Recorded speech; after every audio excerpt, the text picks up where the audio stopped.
Come on in, join the fun. We laugh loud under the sun. We are real, welcome in your arms. Feel the love, no alarm. Community, safe and sound. Laugh and cry, love all around. Open hearts, open doors. Here for you forevermore. Side by side, we stand tall. Together, rise, never fall. Laugh and sing, joy we bring. Cry and hug, heart In sync. Oh, Hey, everybody. Do. Okay. Let me see here. Last minute potty runs. Where is everybody? They're all asleep. Oh, they're probably at work. No, most of y'all would be at 5 o'clock. Be at 5 o'clock. Yeah, because I'm at 4:12, so you're 5:12. Yeah. Most everybody seems to be an hour ahead of me, so. That's because we're on the right time. And you're not on the right time, Peggy. I'm on my time, so. I'm on my time too. Is that what you call it? Yeah. Oh, shit. Can't stop yawning. Can't stop, won't stop. Beep, beep, boo. So what's everybody been into? How you doing? Where you been? Better get your butts in here. Oh, what the hell? We're getting so much rain. Are you? Yeah. Surprisingly, I haven't gotten any yet. Really? Nothing. Mm-hmm. It's been raining for 2 days. Yep, we've gotten any drop of it yet. It's Which is flooding. weird. I'm bone dry, baby. It is. It's a flooding out there. Gotta get you a boat. Give me a kayak or canoe. A canoe. Canoe. Canoe. Canoe. I love a canoe. You know the sad part? We're gonna sit here and do all this. Hey, Green Kitty. We're gonna have all our good stuff out by the time people get in here. You're tired of this effing rain? Yeah, I am too, but be honest, we need it. I think we really needed it, but it is a little bit. I mean, they could have stopped already. Hey, Amy. You can't have it both ways. It's open panel. Anybody wants to come up here? Y'all can come up here. Don't be scared now. You hear? Tell them, Peggy. Don't be scared. Don't be scared, she said. Don't be scared. We're going to start building an ark. Yeah, Nikki said she needed a canoe or a kayak, and then she got a canoe. Hey, Victor. Oh, Amy, I hope you did too, honey. I hope you did too. Hey, Vic. What? What? Oh, I thought you said something. Don't start that. You'll get me doing it, and then everybody else will be doing it. I said,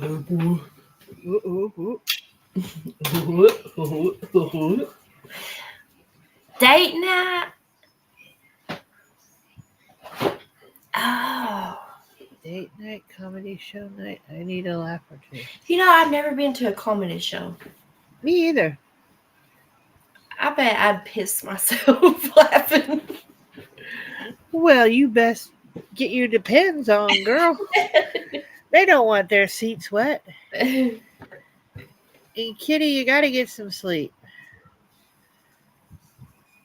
And can I ask why ain't you been to bed yet? I'm thinking the weather has her bothered. Do you pay attention to people? I'm thinking that she's been stuck on YouTube. Well, I didn't think of that. About to get you into the nearest shiny. No, I don't want to eat KJM. Will you get rain from the hurricane? Yes, it has been insane here. And I'm in Alabama, Victor, which is real close to, and I'm getting nothing. I haven't had a drop of rain from this thing. We're getting flood. I just can't sleep, and the rain makes me have. Oh, yeah, rain can make you achy. But yeah, it needs to go away. because the last snap I think I saw on Starship, the way they had the cone, it was like coming in on that part of Florida, going up into Georgia, and I'm right next door. Hello, and I'm getting nothing. Haven't had a nothing since this thing started. Of course, it lands tomorrow. That may change, but as of right now, I got nothing. I wish it would just slow down, start to like go away. Like we had enough already. We did. I feel like we needed it, but not this much. My estranged spouse said he wanted to come see me. I told him to stay put where he is. Oh, is that good or bad?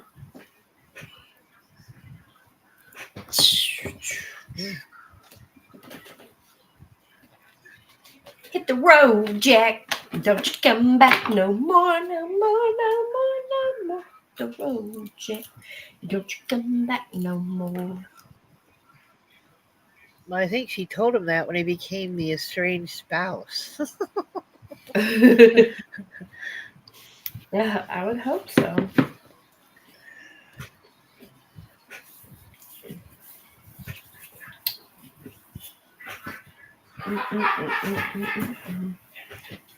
You don't want to see him. I wouldn't either.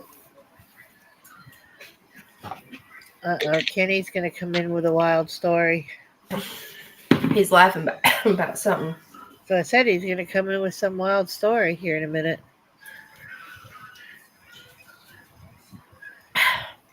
When I leave you, when we're done, it's for a reason, and I ain't going back. Oh, I was like, what the hell did we do? What did I do? When I leave you, and I'm like, you're leaving? Why are you leaving? What happened? Mm-hmm. Told him if he wants to inspect the house, and see what repairs need to be made, let me know, and I will make myself scars. Oh, hey, cool gamer. Hey, cool gamer. Well, that just keep your foot down, you know. I mean, just I can't tell you what to do because that's you, like so. But I can give you my thoughts and opinions and be like, I would do the same. I would do the same. I tell.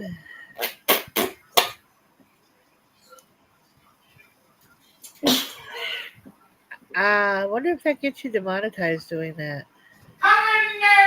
No, because I ain't got nothing in my hand. I'm just making noises, moving around. Okay. Obscene gestures made by Talking Life. Okay. I called her by calendar. I stopped calling her Diddy. Okay. Hey, you got me. I told you. Yeah. Hey, Well, what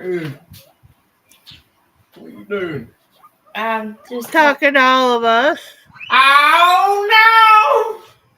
Oh no! Look who's on. He just came home. Yeah, exactly, Green Eyed Kitty. You don't have to be there for that. Hey, last damn nerve, look at you. Ain't nerve last, damn. Nerve last damn.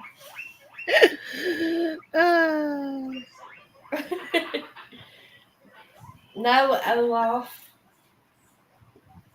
Oh no! Look what's on. Hey, baby, look at that thong.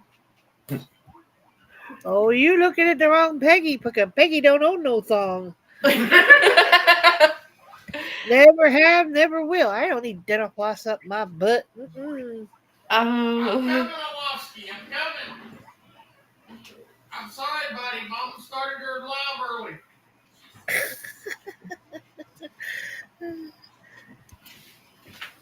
crazy. What are you doing, you little rat? What are you doing? Why'd you change shirt, Kenny? I had to change because I had to change, Peggy. Yeah, buddy. Last damn nerve said hi, Kenny. I ain't nerve last damn.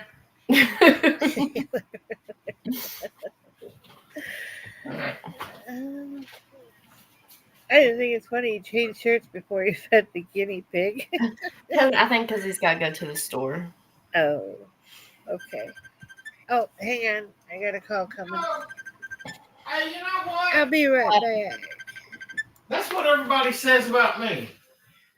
You're getting on my last damn nerve. I'm like, no, because I am not on your last damn nerve because I'm taking swan dives off of it.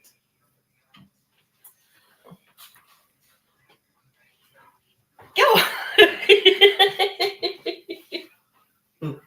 Hey, What? I'm going to the store. Okay. Will you bring me my? Yeah. It's in behind the passenger seat, I think. Yeah. Ugh. Bring me some Coke and Virginia Slims. Oh, Virginia Slims. I remember my neighbor when I was growing up smoked Virginia Slims, and I was so amazed by them because they were the longest cigarette I ever seen in my life.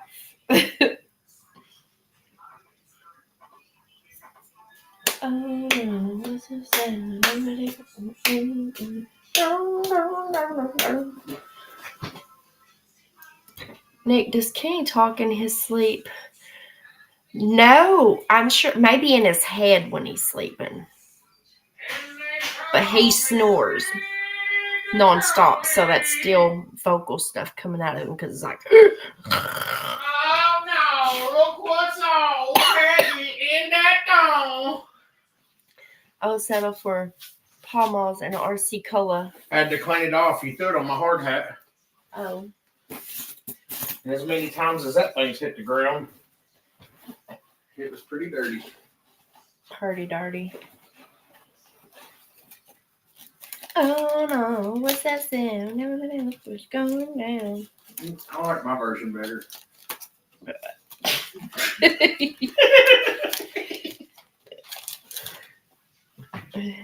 Let's see if this. Okay. Oh no! Look what's on. Everybody was going down. Yeah. What the fuck is this? Same code? Yeah.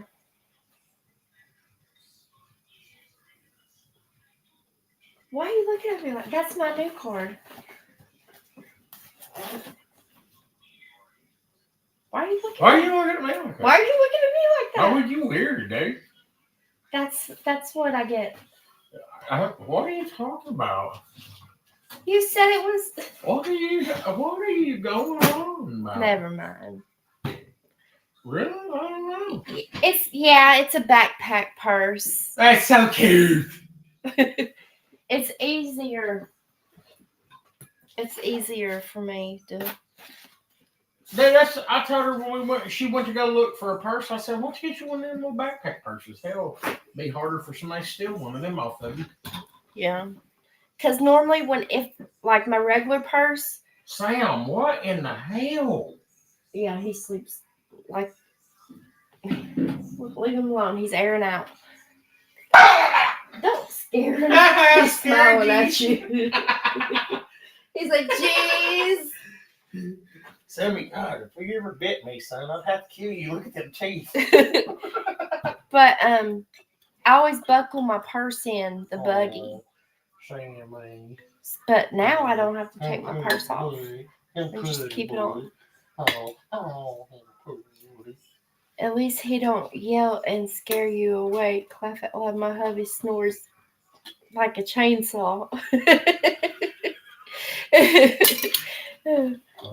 Yeah, Kenny snores horribly. Like, probably worse than the chainsaw.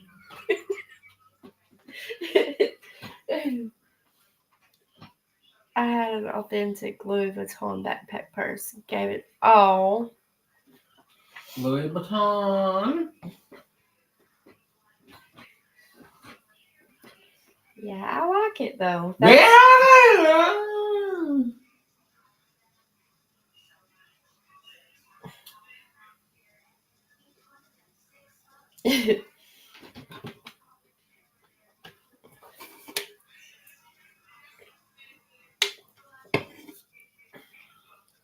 Well, I bet that. Well, you go I on. That's uncomfortable. Why do you feel out? They're looking at you through the window.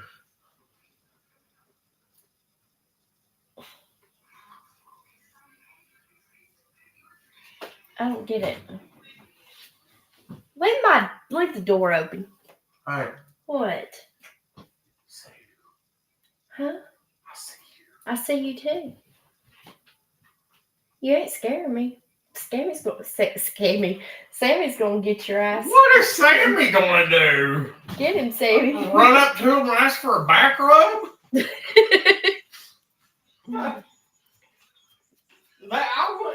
dog right there. Try some hamburger buns. He run up to you and just brush on him. No, loser. Son, he probably had to sell it. He's like his damn loser daddy. I tried to raise him better.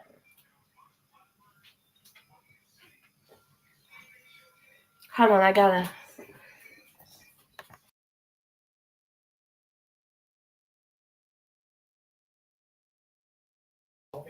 All up in you.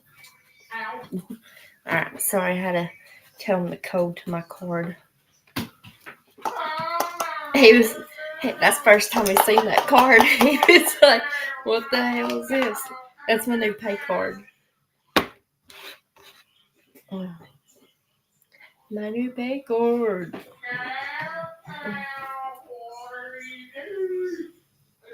Where'd Sammy go?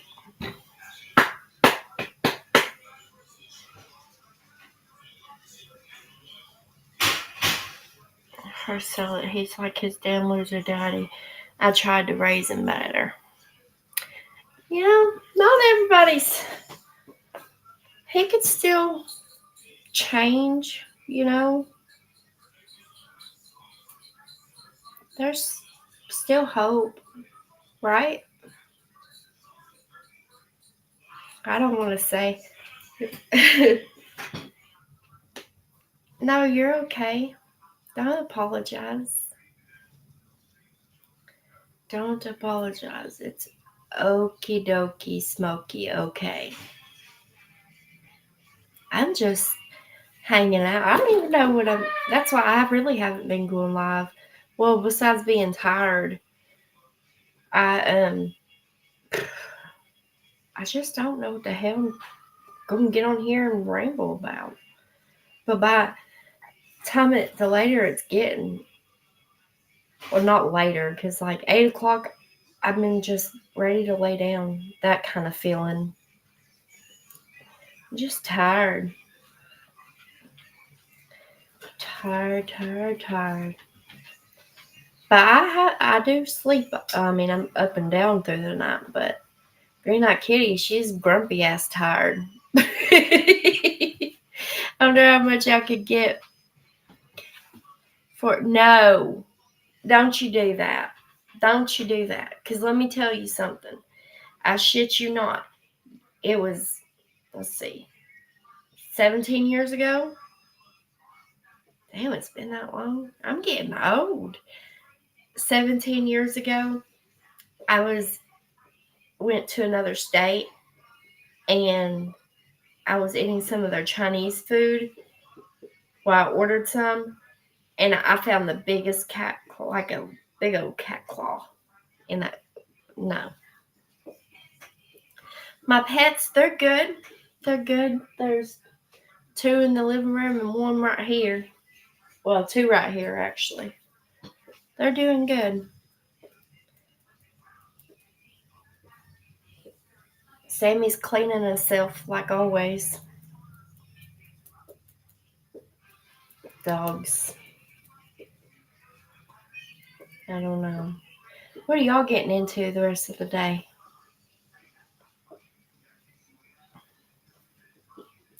I ain't doing shit. Well, I can't say that for a fact because I know that there's stuff I gotta do, but I just threaten her when she acts up.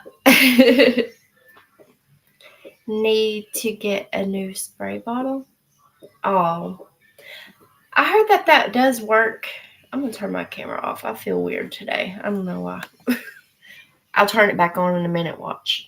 I think where I haven't been on here in a few days, my anxiety and stuff gets really high as it is, and then just getting on here, I'm kind of fiddly a little bit. Your schedule changes wearing you out. I have to drive when the peoples are out in full force.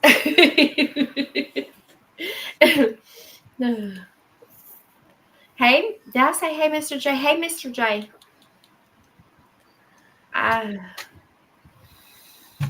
Last night, where are you from? I can't remember.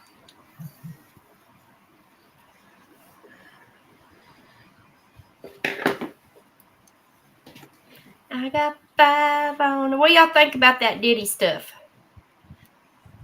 Diddy the diddler. Diddler. You gotta tell Diddy no.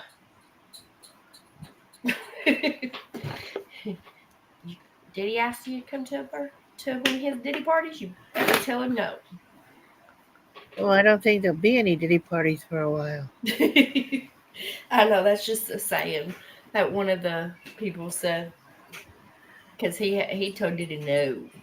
Maybe it's Gotta a tell him no. penitentiary. I told ISO I don't have any hair anymore, so he and I can't be seen together in public, so he can stay home. Oh my goodness. Ow, stop it. What the? But chipper feet first equals human mulch. Michigan, okay. Diddy needs to serve time. Oh yeah, I think he's probably going to get life. I really do. And Green Eye, get yourself a water pistol, not a spray bottle. You get better aim.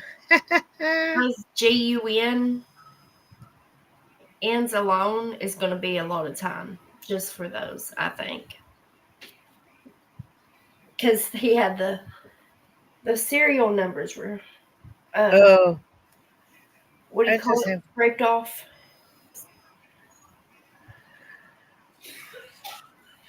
filed Yeah.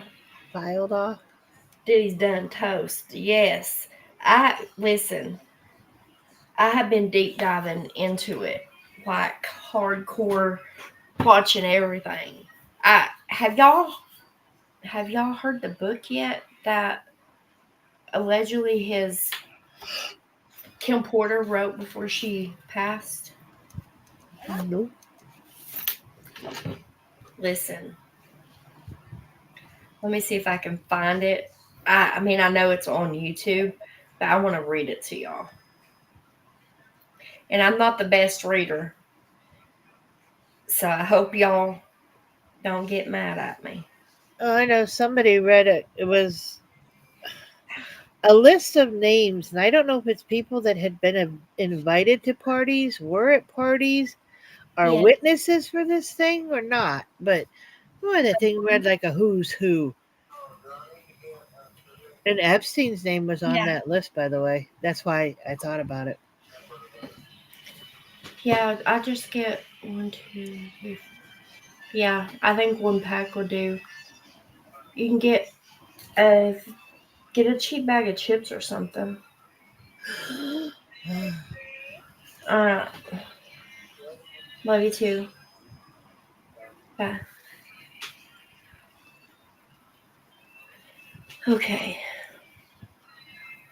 Let's see here.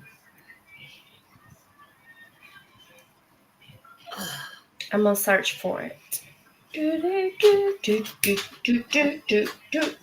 Sorry. Where are you? Sorry. Facebook. Let's see. Welcome, room temperature. Is it Rosie? I don't know if this is your first Porter. time or not, but welcome. Where? Oh, room temperature. Yeah, Oh. temperature Rosie. Right? The mayor of New York was on the list. That's what I heard. There are a lot of names on that list. Made my head go, whoa. I heard there's a list. I haven't seen the whole list, but I've been hearing things. Would you ever go to a Diddy and R. Kelly? Hell no. You better tell them no. Some cultures surrounding itself as it kills. You know, Taylor Swift was on that list. Taylor Swift was? Mm-hmm. Oh. She likes the D, though. She likes the D, so of course she's there. And of course, I wasn't surprised. In my silly thoughts and opinions. Oprah Winfrey was on that list too, and somebody's like, "Hey, no, not Oprah." I thought, "Give me a break." She was with Weinstein. That girl goes around. Kim Porter. My opinion. Excuse me. Week. Maybe this one's it. Hell, we might have someone read it for us if I can't. Listen, do y'all care if I just play it with somebody else's words? Because I'm having trouble finding it. Okay. Play it. Yeah. Get in my belly. Porter. The girl I listened to read it. Y'all, I do have to tell you that she actually did a really good. Mr. J said they say that Kim Porter book was fake and people are trying to get their money back. I heard that supposedly, like I'm hearing some that it's real, some people are trying to say it's fake. So I don't know.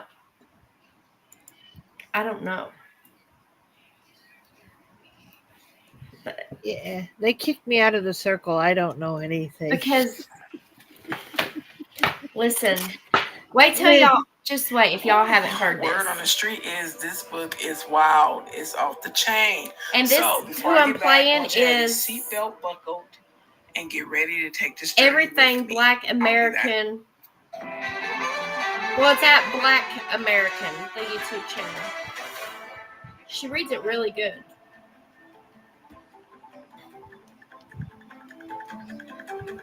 Better than I could. It's like you can, like, almost vision the story as she's reading it.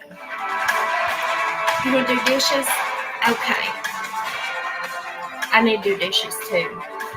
I ain't got that far. Y'all, I showed up to work today and I don't feel like I match. Look what I'm wearing. So I'm back. For those of you who are unable to purchase the book for whatever I don't reason, match. I'm going to read the entire book. You And don't unmatch. it's not that many pages. feel So weird. if this book is real, I mean, if the contents in this book is true, I hope this the money they make from this book, it goes to a good cause. Okay, let's get Oh, I on wouldn't with pay it. for it either. Wait a minute. It has some disclaimers. It says one of Kim's Porter final wishes was for this memoir diary to be made public. Out of protection for certain parties and their potential criminal activity, some celebrities, performers, and events have been represented with X's due to their highly explosive nature. At some point in the future, this information will be revealed to the public.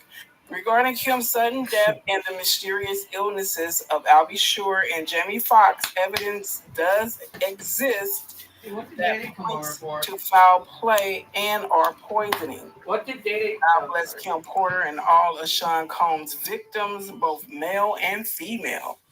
Okay, that is page 1 disclaimer. So let's get into chapter 1 introduction.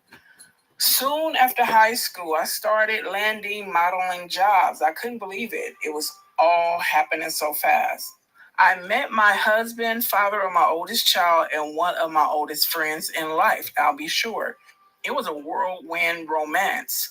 I was only 19 when we married, and no, it didn't work out. Al is still one of my best friends to this day. Our son Quincy is such a talented and wonderful young man. At that time, I had no idea my relationship with Al was going to introduce me to the man that I would spend the better part of my adult life with, a man whom I would love and cherish, but eventually fear and hate. I don't want to put the cart before the horse, but I will say, although I knew what was going on, I turned a blind eye many times. Here I have to tell this truth. Unfortunately, because deep down I knew everything that was happening, but I lied to myself a lot. He was so charming, a wolf in sheep's clothing, a devil, and I fell for it. Well, thank you, Rizzler. You want to rizzle my feet? I'm just kidding.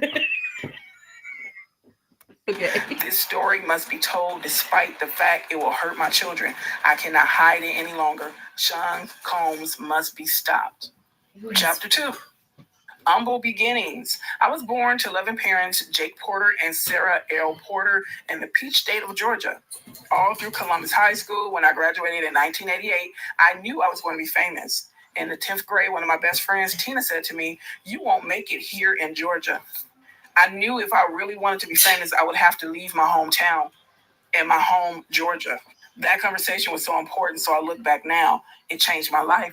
I met Al while I was working in the industry. He was so dope and charming, and I had such a crush on him. We were married before I knew it, and Quincy was on the way, but I was young, and it felt like it wasn't going to last. It was a little heated between us after we separated, but we got past that quickly.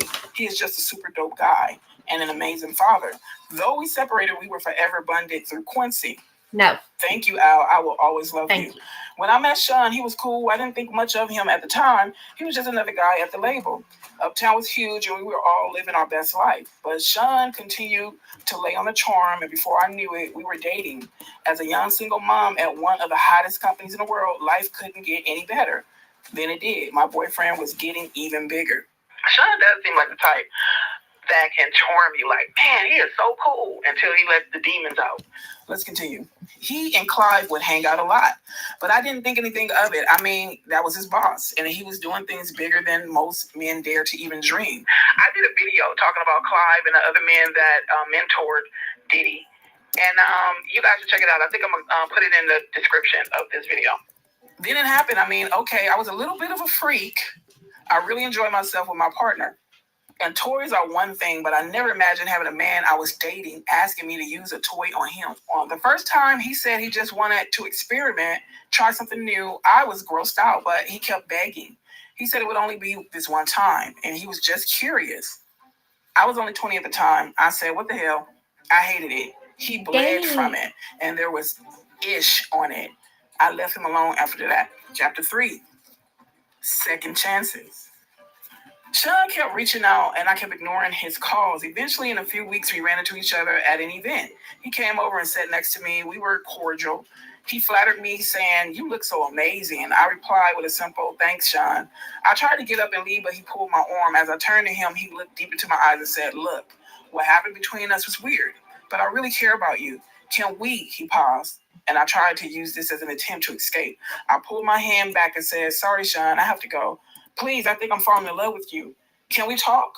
My breath was taken away. Did he say he loved me? It was so fast. I wasn't aware of this as his manipulation tactic. Not yet. God, I was so young, so naive. He continued, "Let's have dinner." And I felt for it. 2 days later, we went out for drinks at a lounge in Lower Manhattan. The place was nice. Sean was really coming up and pulling out all the stops to impress me. He pulled the chair out for me to sit. Back then, he was always a gentleman. He smiled and said, "Look," as he said across from me, "I hated it. I never want to do it again. Give me another chance." Over coffee the next morning, I decided to give him another chance. For the next year and a half, things seemed pretty normal. It was fun. Things were going great, and we were living the dream that I dreamt about throughout my youth. Sean and Clyde were working on Bad Boy, and he had his first couple artists. He picked up Craig Mack, then some rapper from West Coast called Notorious B1, to help Chris develop. He was collaborating with the biggest names in hip hop to make it happen. Things could not be more amazing. Then he asked me to do it again. It was insane. Sean said, "Baby, I can't stop thinking about it." "What the hell are you talking about?" I responded. Sean continued, I just can't stop thinking about that night. It was amazing. Can you screw me one more time, please?" I became infuriated. "Why don't you go to Clyde? He is the one screwing you, isn't he?" Then Sean hit me. This was the first time he slapped me hard. Before I could form words, he began to beg, I'm sorry." Holding my cheek where he hit me, I turned and ran off.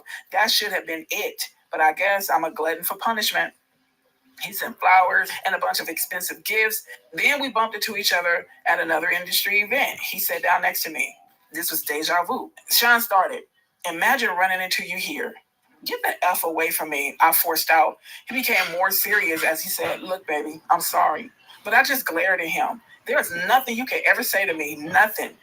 After an awkward silence, he finished, "You know I love you. I love your son. He's my son. I don't know how to fix this, but I'll do anything. I'm sorry." Ish, he can be so sweet. Here we go with the love thing. This time is not falling in. He was great with Quincy, and to be honest, despite everything, I missed him. As he stood to walk away, I remember hearing myself say, "Call me later." What the F is wrong with me? Chapter 4, Forgiveness. Sean arrived with flowers in hand. He wanted to see Quincy. He was so good with him. And Quincy ran over to hug him. I felt my heart melting. He asked Quincy, "How you doing, Tiger?" Quincy looked so innocent as he responded, "I'm good. I miss you." Sean's response sounded genuine. "I miss you too. We'll hang out tomorrow, okay?" "Okay." Sean gave him a little love tap on the butt. "It's bedtime," Quincy replied. "Okay, good night," as he turned to head towards his bedroom. Here was the man I fell in love with, but what was I thinking? Ish, not only does he want butt plugs, he slapped the ish out of me. So why am I still talking to him? They say that love is blind, but is it stupid too? As Quincy left, Sean looked at me and smiled. "Baby, let's go have some fun. The babysitter's on the way. I just want to show you a good time." I was so mad at myself for melting as I said, "Okay." We sat on the couch laughing and genuinely having a good time when the doorbell rang. The babysitter had arrived, and so we left. As we exited the house, a big man climbed out of the limo and opened the door for us. He wore a sharp suit with a gun noticeably tucked under his arm. I thought to myself, he could have made it invisible. Or did he want me to see it? Despite my reservation, Gene was a sweetheart. He was very courteous and polite. As he tipped his head and said, "Good evening, ma'am," Gene drew a smile out of me as I responded, "Hello." Gene and I would see each other a lot after this day. Chapter 5, Sean Neals. The year passed, and thankfully we didn't have many bad arguments. Although Sean was strangely getting into voodoo, he would put curses on people, and I wasn't sure how to respond to that craziness. My problem as a single mother was I wanted to be married. He always had excuses and delays when it came to committing to marriage. His label was blowing up, Biggie dropped, and it was just about over. He also signed Mary J. Blige, and of course, when I found out he slept with her, we fought. He claimed it was a mistake, and my stupid ass took him back again. Sean asked me for a threesome with her. At first, I was mad, but Mary was beautiful. It was our first threesome, and I loved it. Mary was sexy. I would not be doing this a lot, but it was so hot. I was young, and exploring my sexuality was enticing. Over the years, we brought other women into our bedroom periodically, and we were happy. This is until one day I came home to a situation that went from awkward to a nightmare. Quincy was with the babysitter, and Sean was sitting with Albie Shore at the dinner table. I had a child with Al, and Sean was the father in Quincy's life. The awkwardness of all of us being together had dissolved a long time ago, but it was still weird that they were here in my home together alone. I sat down and we had drinks. It was fun. The conversation was cool until it wasn't. Al was a little loose after a couple of drinks. I remember him saying, "It's still weird seeing you with my friend, but you're happy, so I'm happy for you guys." Sean responded, "Thanks, man. Me and you, we share so much." Al replied coolly, "Word." The conversation took an odd and awkward turn when Sean said, "We all been together sexually, but not together." I was shocked for a moment. As quietness lingered in the room, I asked, "What do you mean by all together?" Al shifted uncomfortably, but Sean didn't hesitate. "You know how we sometimes invite other people into our bed?" I couldn't believe it. "Oh, hell no, Sean. This is my son's father." "Al, say something." What Al said was mind-boggling. "I don't know. It could be kind of hot. I miss you in that way." Although I couldn't believe Sean would do this, the truth was I still cared about Al, and this could be very hot. I just didn't want it messing up my relationship. And if things became awkward, how would it affect Quincy? So I asked, "Are you both sure?" I imagined both of them inside me. I knew this would be awkward sexually. There would be some bumping of genitals, but what happened next, I couldn't have imagined in my wildest dream. Al, and then it's X'd out, so I don't know what Al did. I couldn't believe it. I stood there in shock, but when I saw Sean, I ran out of the room. This is too much. I couldn't. Sean called out to me, "Oh, come on, Kimmy." They didn't chase after me. And it's X'd out. So Al took the initiative. Yeah, Jeez Louise. Let's go on. I couldn't get the image out of my mind. I couldn't be with Sean for a while, but that wouldn't be the last time I saw Sean in a compromising position, not by a long shot. One day I found the vault where he kept all his encounters with men. Yes, he kept a record of it, but that's for later. Chapter 6. Pac. Biggie took over East Coast hip hop, and Sean was the brilliant mind that orchestrated it. He hired people to teach Chris how to flow and write his lyrics. He hired the best producers to do the beats, although he took credit for them. And the music was unstoppable. At this point, Sean was sleeping with all the power players, and everyone that wanted to do music wanted to be a bad boy. She said he was sleeping with all the power players. Wow. Sean wheeled and dealed in a way that would have been unthinkable to many. He slept with the guys that really control the music to stay on top, and a lot of the names average people have never heard of. These are the guys that make the decisions on who is winning and who is not. He hosted parties that were just a fancy name for orgies, and everyone wanted in. When I met Tupac, Sean and I had an open relationship, and yes, I slept with Pac-ish. He was sexy. Sean didn't mind, well, not until he tried to get Pac to join both of us. Pac was not good with that. This is where the relationship between them became strained.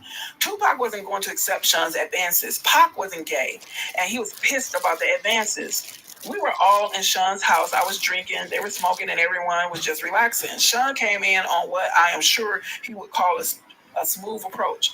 "My baby is bad, isn't she?" Pac threw me a sly smile. Hell yeah, I felt myself blush. Sean was now in full swing. "You think you hit it better than me?" I couldn't believe he disrespected me that way. I was not playing with my response. "Sean, what the F?" Pac came to my defense. "Damn, bro, you ain't got to do the sister that way." Tupac appeared upset behind Sean's words, but Sean went in for the kill regardless. "I think my dick's bigger than yours. I bet I could make her come faster than you. What's up?" Pac was appalled. "What the F are you talking about, nigga?" "I ain't trying to run no effing train," Sean continued. "What you scared of? Let's see who F's better. Let her be the judge." Yes, at this point, we have been inviting others into our bed for a while, but I'm not used to and will not stand for disrespect. I wasn't the only one upset. Pac shouted, "Nigga, you talking about pulling your effing dick out?" Sean was undaunted. "What, you scared?" Tupac simply left. Things were contentious since then. The two could not be in the same room. Pac avoided me as much as he did Sean. When they did bump into each other, the tension was palpable. It felt like blows could be thrown at any moment. Months passed with only the tension between them. It was uncomfortable, but nothing life or death. Then one day while we were in the studio, it happened. I walked into Sean's office and he was having the conversation. Sean sat across from Jimmy Henchman. Pac don't leave that effing studio alive. I don't think I was supposed to hear it. I continued as if I didn't. "Hey, Sean, good morning." "Jimmy." They didn't seem to think I heard anything. "I'm ordering breakfast." Smiling, Sean replied first. "Let me get eggs, sunny side up with grits and orange juice." I could see he was hung over. Good. I don't want him knowing I know anything. If he just put a hit on Pac, knowing something dangerous. Jimmy, apparently not hungry, said, "Nothing for me." As he stood to exit the room, he said, "Sean, let's make that happen." Then nodded to me and Hey. "Always a pleasure." With a wink to me and a nod to Sean, he turned and walked out. Jimmy was a part of our intimate circle. I went on as if nothing was happening. "I'll make the call now." I smiled as I left, hoping I wasn't white as a sheet. I wasn't in the studio that night. Pac arrived being shot, thank God. From what I understood, Sean and Chris saw Pac at the studio after he'd been shot and did nothing. The way God works, after being shot, Pac made it to the elevator and tried to escape, but it stopped at the floor Sean and Chris were on. When the doors opened, they saw him lying on the elevator floor, riddled with bullets. The fact that they didn't call an ambulance, although they saw Pac lying there swimming in a pool of his own blood, would be all the evidence Pac ever needed. He, of course, assumed they placed a hit, and Tupac is a soldier. This is not something that will be unanswered. Pac didn't do well. He lost a testicle, but he survived. It was orchestrated, and Sean Puffy Combs was the orchestrator. Chapter 7, Threats. At this point, I knew I had to get away from him, but I was scared. He is going to take my life if I try to escape. One February evening, I thought I found my opportunity at dinner after an event. We were at a ritzy restaurant in a private booth. It was an exclusive setup. We were alone, but we were in public. Perfect. Sean was on the phone talking to an unknown listener as he sat down. His words on that call will be etched into my mind forever. "We're going to release Who Shot You now." He waited for a response, then went on to say, "Of course they're going to think Big was talking about Pac. That's the whole effing point. Nobody would give a F about a diss track against LL. Effing Cool J. Do you know how much money we'll make with this kind of rap beef? Niggas battling after someone really got shot? This may not be the best time for this conversation." Sean was finishing up. "We drop that shit tomorrow." He listened to the phone, then responded, "There's going to be blood in the street. Niggas missed. Pac's alive. Let's capitalize on that shit." When he responds, "Let's capitalize on that ish." When he responds, it's just going to mean more money. He turned around and looked at me, spoke back into the phone. "I'll call you back." Then hung up and spoke to me. "What's wrong?" I tried my best to fake a smile at what I heard. After all, me and Pac were intimate. I responded, "Nothing." Sean was a fool. "Are you sure?" His demeanor was threatening, but I responded as cool as I could muster to his intimidating stare. "Yeah, of course." He took my hand, saying, "That's wonderful." He began to squeeze my hand until it hurt as he continued. "Because seeing you walk in the office while I was talking about killing that mother effer and you not saying ish to me had me just a little concerned." His grip was starting to hurt badly. "You're hurting me." As he continued, he squeezed tighter. "You're pretending you didn't hear anything was a sign of your loyalty to me. Not something I should be concerned with, right?" I had no choice but to give him the answer he wanted. I knew I was trapped when I responded, "Of course, I'm loyal to you." He let me go as he responded, "Good. And remember, I'm the big dick." I snatched my hand back in pain. He smiled and said, "Let's start with a good wine." He snapped his fingers and his favorite wine was poured for him. They knew what Sean wanted, and what he wanted, he got. I'm trapped. Now isn't the time for me to launch my escape plan. I have to be strategic. It's going to be hard to leave the glamour, the glitz, the lifestyle. I mean, this man just snapped his fingers in one of the most exclusive restaurants in New York City. She And slept they with poured him. his drink of choice. The bottle of wine is $800, and this is in 1994. The list to get in this place is 6 months long if Hey, you are Sharpay somebody. Mommy. Mayor Giuliani has a table here tonight. Also, if I got walked out, I would be safe. But what about tomorrow? I had to think. He sipped his wine and smiled. You're not drinking? He pointed at my glass. And of course, a waiter filled it. They knew what I liked as well. Sean has a bad temper. He yells sometimes, and okay, he's roughed me up once or twice, but he never punched me. He never bruised me. And he never hit Quincy. I would not have stood for that. He never laid a hand on my son. At that time, I never thought of him touching Quincy in any way. Then the significance of what he said hit me. Is he mad at Tupac over me? I'm the big dick. Oh my God. The last time he put his hands on me, it was because I enjoyed Jamie Foxx too much. Ish. He enjoyed Jamie too. He gets so insanely jealous. It's not fair. He wants to bring other men into the bedroom, but gets jealous when he does.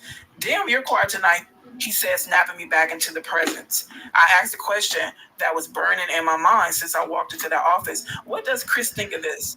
He looked at me coolly and said, his fat ass better just keep doing music. A third guest was escorted over by security. Sean motioned for him to sit. A waiter walked over to Sean Carter and asked, "What? Would you like something?" Carter responded, "No, thank you." Then said, "Hello to me." Then said hello to me with a smile. Smiling, I replied, "Hey, Carter," and took a sip of my drink. The Seans may share a bed together from time to time, but thankfully, I was never asked to join. Carter went on to speak to Sean. "I thought we were meeting in private." Sean replied with a nonchalant shrug. "I had to discuss something with her. It's fine. Go ahead." He wielded this kind of power. Carter shifted uncomfortably in his chair before continuing. "It's true. Chris and Pac were about to start their own label." Sean slammed his fist against the table, shouting, "Doesn't anyone have any effing loyalty?" Carter, "Well, that's not happening now, right?" Sean peered at Carter with distrust. "Why the F are you so eager to share this with me? Chris is your man. F, he brought you on. You're stabbing him in the back?" Carter responded with indignity. "First, I'm tired of being that nigga's son. I need to come out from under his damn shadow." Sean smiled slightly. "Okay, I respect that." Carter kept going. "On top of that, this nigga's making that move, and it should have been with me." Sean looked at Carter blankly. "Pop put Chris on. You know this. What's this really all about, Carter? Don't effing try to play me. The Jay-Z of today wasn't born yet. This young Sean Carter was in over his head. Corner, he had to spit it out. I want his spot. Ambition. Now this is a man I can work with." Sean made a grandiose gesture towards Carter. "Waiter, get this M effort whatever he wants." Carter smiled. "Thank you." Sean responded, "Honesty and ambition. We're going to make a lot of bread together." Carter ordered a drink as he stated again. "Guess he won't be leaving with that nigga to do their own label now." Sean responded with his normal air of arrogance. "Why don't you let me worry about that?" I took this as my cue to escape. I told Sean, "I'm going to go ahead and get back to Quincy." Sean was wrapped up in his conversation with Carter and barely noticed as he excused me. How did Sharpay, we are listening to, let me get her name. It's called Everything Black American Hebrew Teacher. So what we're listening to, she's reading the book that allegedly Kim wrote before she passed away. Lamb will drop you off. I didn't eat. I didn't care. We didn't eat. He didn't care. I smiled and kissed him on the cheek and left. Chapter 8, Kadada. Actress, model, and fashion designer Kadada Jones was Tupac Shakur's fiance and is the daughter of record producer Quincy Jones and actress Peggy Lipton. Being around other celebrities was just part of life. Meeting Kadada was just one of those events, and as time went on, we became close and we hung out together, went shopping and so on. It was just about the same time I met Kimora. Those were the days, or so I thought. We always had girl talk, and the fact she was dating someone I had previously been with wasn't a source of contention. We didn't get jealous of each other. It was just girl talk stuff. No, I did not become intimate with Kadada. Kimora was too jealous for that. Yes, Kadada knew about Kimora, Sean, and I all being together sexually. Of course she did.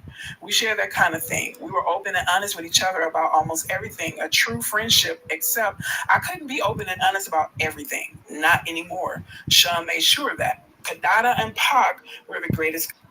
They say pneumonia, but a lot of people are asking it to be looked into because a lot of people believe that Diddy did something or had something done to her to where she passed. Because I heard at one point when she first passed, they said it was a homicide, then they changed it to pneumonia. Um,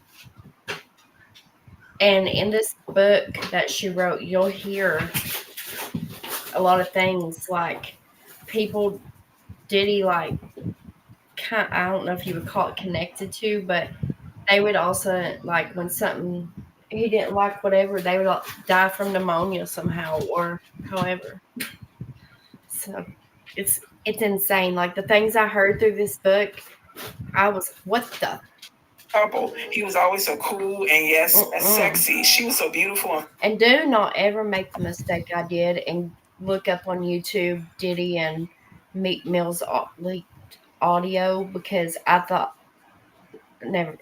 I didn't think it was going to be what I heard. Before So don't all do the it tension now. and beef, we used to all hang out together. It was always dope vibes. But with Pac's shooting and the suspicions surrounding Sean and Jimmy, the vibes between Kadada and I weren't always perfect. Then came that night. Award shows weren't anything new for us. At this point, we dolled up as men groomed. We didn't choose what we wore. A stylist prepared our color palettes. A makeup artist did our makeup, and a hairstylist did our hair. This was just the way of things. We share the best stylists in the business. Sometimes we would all go to the studio for an event to get our measurements taken, but this time Kadada seemed different. I felt like something was wrong, but when I probed her, she wouldn't say anything. Then the day of the event was here. We would all see each other inside. Even though Sean was my man as far as props, I had nothing on Kadada. Me and Quincy Jones' daughter had heard superstardom was among them. Pac wasn't there. When she saw us, she came over to our table. We sat around kicking it in a very dope vibe. Sean knew he was going to clean up this award show. He had all but taken over the East Coast musically. With all the hits, there really was no way he wouldn't. Bad Boy is Hall of Fame stuff now, and Sean P. Diddy Combs knew it. Sean smiled at Kadada as she sat at our table, but something about that smile didn't seem authentic. Soon I would know why. He's sick when he has a grudge against someone. As he sat, Sean said, Bad Boy is going to clean the F up. From his table with Faith, Chris replied, hell yeah. And that new ish we busting out, gonna have these niggas sick. Kadada singled for the waiter to pour her a glass of ginger ale that sat over her table. As the waiter refreshed her drink, she said, Pac's music gonna get some love too. Sean grimaced. Oh, come on, Sean. I know y'all got your differences, but you have to admit the man makes great music. Sean looked at me out of the corner of his eyes, then took another sip of his favorite cognac and replied, Bad Boy got the hottest music on the effing planet. But I ain't tripping. Everybody got to get their shine, right? Kadada signed. Sean, Tupac thinks you were involved with him getting shot. You two were so close. You need to make this right. Sean responded indignantly. What the F would that nigga think I had anything to do with it? Kadada retorted. Sean, can you blame him? Sean was obviously not happy with that question by his reply. Hell yeah, I blame him. We got a good thing going. All of us. That nigga turned on me. And he has the effing balls to blame me for his shooting? The indignity he managed to spew out while lying through his teeth was something I did not expect. I was thrown back for a moment before interjecting. Duh. Do we have to do this tonight? It's Sean's big night. Kimora heard the ruckus and made her way over to our table as well. She sat down and said, hey, everybody, with that big dimpled smile. I smiled and replied, hey. Kadada also seemed happy to see her as she said, hey, what's up? Hey, what up, Kimmy? Kimora, never the type to hold her tongue, went straight to it. The whole place is buzzing with the fact you're sitting here accusing Sean of having Pac shot. Y'all kind of loud. She laughed. Kadada seemed embarrassed as she looked around to see everybody staring and whispering. But she wasn't about to back off. In fact, she doubled down. Anybody here not talking about it ain't real anyway. Honey, we don't have to do this here. Kadada made clear she was not to be silenced as she continued. Oh, let's not hurt the feelings of Sean Puffy Combs. He only had one of the most prolific rappers in the game shot. Sean clenched his hands into fists. If this was anyone else, this would have turned ugly. But this was Quincy Jones's daughter. Sean was the monster in the streets, well feared by men that knew. But he did not want any of the smoke Quincy Jones could bring. Kadada could continue with impunity. Sean could not touch her. Christopher and Mary, both wanting to defend the super producer that made them famous, both started to stand and make their way over to the table. But Sean signaled them off with a firm motion of his hand. They remained in their seats watching helplessly. Kadada seemed to be on full rampage. You're not safe in the street, Sean. You think you're untouchable? Kimora seemed almost red in the face when she grabbed Kadada by the hand, saying, I gotta go to the restroom. Kadada, not willing to stop, snatched her hand away, yelling, let go of me. Kimora needed her to get a grip and said sternly, speaking to a child mid-tantrum, "Die." Kidada turned to her and yelled, "What?" Kimora nodded toward the crowded room, and Kidada looked around. Here she deflated slightly. Kimora, now in control, spoke firm but softly, "Let's go powder our nose." Kidada nodded with a grimace and gave a sharp look back at Sean as she walked away. As the tension slowly melted away, I asked Sean, "You okay?" Sean didn't reply at first. He looked around, saw that no one was really paying attention. Now that the ruckus had died down, and stood to get the picture of ginger ale from Kidada's table. He poured himself a drink from it, looked around again, saw no one was paying attention, and put the pitcher under the table. What was he doing? Then I heard the distinct sound of liquid being poured into the liquid. Oh my God, is he peeing in the pitcher? He smiled at me as he brought the pitcher back from under the table and finally replied to me, "I'm good." He then stood and returned the pitcher to the table. I was in awe. I knew he had a bad temper, but this was disgusting. I'll never eat or drink something after we have an argument again. Kidada and Kimora made their way back to Kidada's table to sit. As Sean watched on quietly, Sean made small talk. "Which songs do you think they'll give me awards for?" As Kidada poured her drink, Sean's bodyguard made his way over to the table. I think he stopped her from drinking as everyone else just sat and watched. Jean risked incurring Sean's wrath, if I'm right. Relieved, I replied, "Babe, your catalog is crazy. It could be a lot of songs." Sean glared at Kidada's table the entire night. Going back to Cali, we had a wild night. It was after one of Sean's infamous parties. Everyone was there, and we not only had threesomes, but we also swapped partners. Our sex life was crazy, but I got to do things with Sean I would never have been able to do with a straight man. Ooh, she said a straight man. Let's continue. Sean cared about me, but it was becoming more and more obvious that he preferred men. I was beginning to think I was there more to cover his wild desires than because he really wanted to be with me. He was like Caesar, every woman's man and every man's woman. But truthfully, at that stage, I was becoming okay with it. I woke up and left the bedroom where I was with Jada Pinkett, and Sean happened to be coming out of the bedroom. Wait a minute. I woke up and left the bedroom where I was with Jada Pinkett, and Sean happened to be coming out of the bedroom with his XX'd out and Will Smith. Yes, XXX attended the parties from time to time. I could see him and Will kind of snuggled up on the bed together. I was grateful I wasn't asked to join in that room. I didn't really like, and the name is X'd out. Sean smiled when he saw me. "Good morning." Here at the orgies, he wasn't very affectionate. He didn't have to pretend, but he couldn't walk straight. I knew how his ass felt literally. We had sessions playing with each other's anal cavities. I wanted to be home before Quincy woke up, so I told him I'm going to get ready. He responded, "Let's have a cup of coffee first." This meant he wanted to talk. I didn't know what it was about, but in situations like this, I didn't really have a choice. He was becoming more violent when he didn't get what he wanted, and I didn't really want to fight. So I sat down, but before we started talking, XXX came out of the room. Sean was wearing boxers. X was in his birthday suit. X addressed me, "Morning." When he turned around in order to close the door, there was a dry cum stain on his back. X walked over, pulled a chair out to sit down next to us, and lit up a blunt. "Who is this X dude?" Sean stretched, smiled, and said, "This East Coast, West Coast beef is more lucrative than I thought, but it's getting dangerous." X responded, surprised. "Business first thing in the morning? Damn, cuz, you own it. But you know you don't got nothing to worry about. You got a pass, daddy." X smiled coyly. Sean apparently has something to talk about with X as well, because he said, "I can't protect everybody, especially if someone is no longer going to be on my label." It was apparent X wasn't taken aback by this turn of events by his reply. "Sean, are you saying what I think you're saying?" Sean continued, "It's taxing on my resources to protect people. Someone that isn't 100% on my team can't be 100% of my protection. What the hell is going on here? What does Sean want from me? This morning is turning out to be way more than I expected, and I have to go. Quincy will be looking for me." Meanwhile, X apparently wanted clarity. So to be clear, if something happened, X made quotation marks with his fingers to one of your artists that was leaving your label anyway, it would be considered he makes another set of quotation marks out of your control. Is that what you're saying?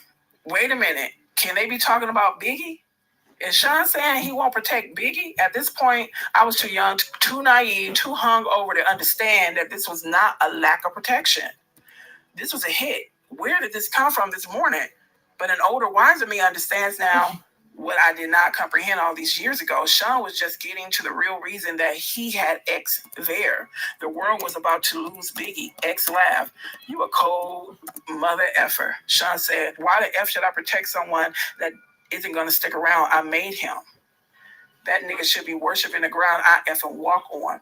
I was thinking Sean's ego is rearing its ugly head. And I wanted to get out of there, but instincts told me I need to tread carefully. So my next move had to be calculated.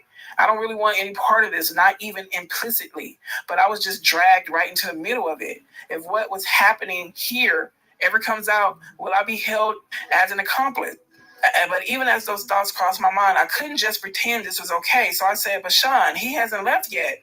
They're just rumors. Are you going to let him die because of some rumors? Sean glared at me, the anger in his voice obviously stemming from hurt as he said, I know when I'm being betrayed. I'm not killing anyone, but I'm not protecting somebody that doesn't have my back 150%. F that. This was railing out of control. My mind began to race. Is there a way to get through to him? Maybe I could use the finance route. Sean, he's bringing in so much money. You put so much money into cultivating him. Are you going to throw away all that money? That's when he revealed how thought out this meeting really was. If he leaves, he takes all the money I invested into creating him. Sean sighs, but if he can't protect himself and something terrible does happen, then the money I would make off his death will blow away all the money we made so far. I was perplexed. Sean, he continued, he's worth more to me dead than alive. Sean Combs is a calculated monster. X chimes in. I get that, fam. A lot of people out there want Biggie dead too. Without your protection, he doesn't stand a chance in Cali. Biggie is going to die. This is crazy. I dare not say anything else about it. I think I know who X is, but I'm not going to say anything until something else, come out to confirm it. But I have an idea. Sean smiles and stands to walk over to a safe behind a picture. There he pulls out a bag marked with X's name. He turns to X and says, that's why you're worth your weight in gold. You understand me? Here's a little something for you to take care of my people. X smiles. Sean, I love you, baby. You know I got your back. Your problems are my problems. I'll make sure to have my people take care of your people. I need to get out of here. This is crazy. I attempted to leave again. Sean, I want to go get Quincy before he wakes up. Sean looked at me responding, it's getting late. Give him a kiss for me. I'm going to get out of here. Thank God. X always with something to say. I'd love to meet the little tyke sometime. Not a chance in hell. Something about this guy creeps me out. I forced a smile. That would be great. I made my exit. Who the heck is X? She did not like him. We don't know who X is. That's the only name, I believe, through this whole thing that was X'd out. So we don't know who X is. Ashton Kutcher. Did not like him. Let's continue. Thank you. Chapter 10, The Lies You Tell. At this point, the relationship between Sean and I had been off and on for quite a while, and we were off at this point. He had put his hands on me again, this time for something that didn't even happen. It was all in his head. When the phone rang, I picked it up anyway. Hi, Sean. We've been broken up for a while this time. Yeah, he continued. I don't want anyone to know about he paused to search for the right word, proclivities. I replied, so you don't want people to know about you being gay? Sean exploded. See, that's why I effing lose control on you. So I just plainly stated, goodbye, Sean. Wait, he screamed. What, Sean? I'm sorry, okay. You're always effing sorry. He took a deep breath. I have to do something to cover myself. I sighed. Do whatever you effing want, Sean. When you see this is in the news, it's not real. This made me calm down a moment. What could he be talking about? He continued. I'm only doing it for the press. Doing what, Sean? After a long pause, he continued. She knows what this is. She is just pretending to cover me. Sean, what the hell are you talking about? Another pause. Publicly, I'm going to be dating someone else. A video girl? I laughed. Why would you do that? I have to cover myself. I was getting mad. I was actually angrier at myself more than at him. Why was I getting jealous? I was sitting there actually comparing myself to video vixens in my mind. They are thick, but look at my body. Did he prefer some light-skinned, big-butt girls from videos? I called myself, no. I know he likes men any damn way. As I regained control, I asked, why the hell are you telling me? He sighed. I wanted you to find out for me first. Like I give a ish. He came at me with his favorite line. You know I love you. It was getting old. I could only think to myself, here we go. Love is a big, strong word. I'm tired of him throwing it around and using it when it fits his needs. He's using it while he's sitting here telling me about dating someone else. I replied, you don't hit people you love, Sean. Love doesn't hurt. He sucked his teeth as he responded, come on. Are you serious? That shit's for children. We aren't in effing high school. Sometimes things happen. That doesn't mean I don't love you. I wouldn't hit you if I didn't. Wait, that sounded wrong. You said exactly what you meant. He took a breath. There was an awkward silence. The fact I was still on the phone and waiting for him to speak meant he had the power. He was more cautious as he continued. He didn't want to lose that power. Kim, no one that I don't care about can bring that kind of emotion out of me. I wanted to say, is that how you talk to dudes after using butt plugs? But there is a line I dare not cross. Instead, I said, you say that while you're dating some other itch? That's just for public. I was done. It could be heard in my voice as I said, whatever, Sean, do what you need to do. Leave me alone. I'm never giving up on us, he cried. I responded to that emotional control attempt with the little resolve I could muster. I didn't even believe the words that came tumbling out of my mouth. Sean, there is no us anymore. Goodbye. Tell Quincy I miss him, he threw out. His emotional manipulation was really driving me crazy. This time I said with much more conviction, goodbye, Sean. I hung up. Manipulative bastard. For a while, I was actually happy to see Sean gone. I was getting older and the sex parties were out of control. It was getting time for me to slow down. Quincy was getting older. I knew that if I kept going, the rumors circulating were going to eventually find a way to get back to him. What will he think of me? Chris is about to take his trip to California. I didn't know exactly what was going to happen out there, but I felt like Tiana Wallace was about to be an orphan. I knew I didn't want any ties to that. As I was sitting there contemplating all of this in my robe, sipping my wine on this Friday evening, my doorbell rings. I was not expecting company. I opened the door and found Sean. My heart skipped a beat. I was shocked but recovered quickly. I forced a smile and told him with a slightly slurred speech, shit, I am way more intoxicated than I thought. Sean entered looking around suspiciously, then turned to me and smiled, saying, you haven't been returning my calls. I just wanted to make sure you're okay. I'm fine. He obviously was not here out of concern. He was checking to see who was here. Sean was controlling like that. Yes, even though we were not together and he was dating someone else, he started to make his way to the living room. I attempted to put a quick end to the visit, but it came out a little more directly than I intended.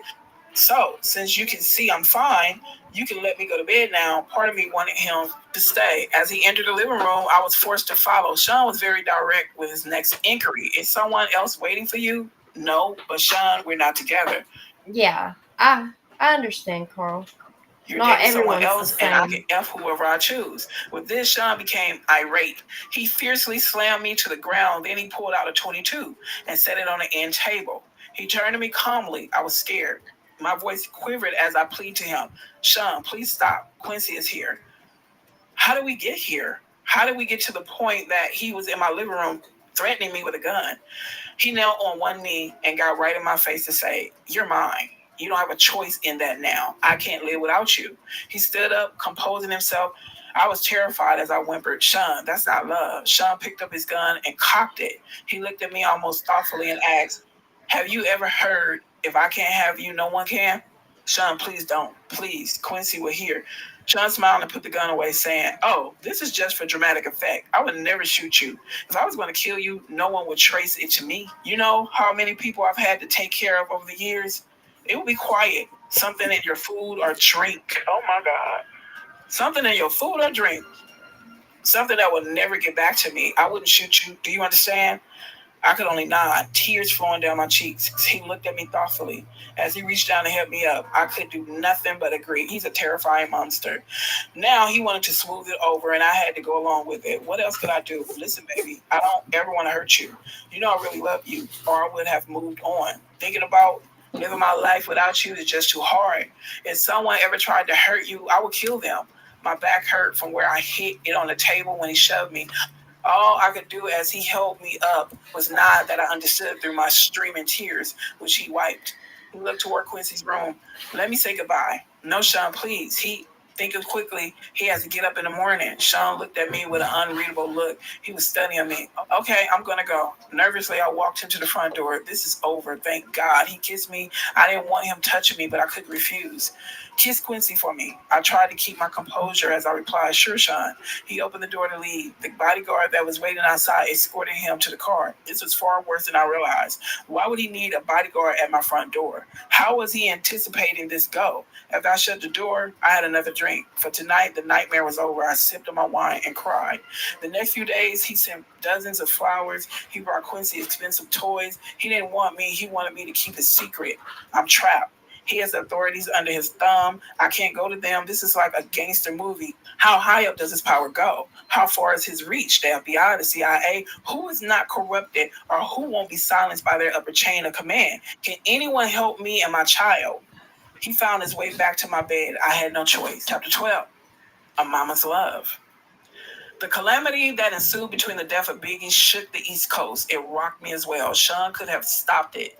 He was complicit in it. He was a contributor. He knew it was going to happen and didn't stop it. This was his friend. No, they were not nearly as close as Sean would have the public believed, but still. As far as Sean was concerned, we were great. To the public, we were just having the off and on relationship of a normal couple. And I probably just seemed like a money-hungry hoe. But the truth is, I just got used to not having a choice. Today, I recognized it for what it was. Stockholm Syndrome. I was at his beck and call and had become comfortable with it. Quincy had everything he could ever want, don't it? with the exception, of course, of a normal parental figure. That is why this chapter is so powerful for me. A mother's love is so real. One night, I was out with my boyfriend. Yes, we were on again. We were joined for dinner by none other than Miss Wallace. Sean looked over as security allowed Ms. Wallace to approach the table and sit. Ms. Wallace spoke with a smile. Hello, Sean. Hi, Kim. I smiled the best I could with the situation. For all intents and purposes, she is sitting with her son's killer. I hope my voice didn't betray my feelings as I said, hi, Ms. Wallace. Sean smiled also as he said, hello, Ms. Wallace. What can I do for you? When I got your call, it sounded urgent. He was able to appear as if he was smiling warmly. This was the creepiest situation of my life. She looked at Sean with pleading eyes. I know this isn't your problem, but these have gotten kind of hard. I was hoping that you could send some of that money Chris made with you this way. Sean shook his head. That's not something I can just do. There are attorneys and accountants. Can I maybe help you out with a little something to get you past the hump? Sean reached into his pocket to dig for his wallet. I haven't seen how much Chris left. It's going on 2 years. Just how long is this going to take? Sean sighed as he replied, these things are difficult, Miss Wallace. I don't know. The attorneys don't make this easy. Miss Wallace pushed further. I don't understand what's so difficult. He worked for you. He made his money.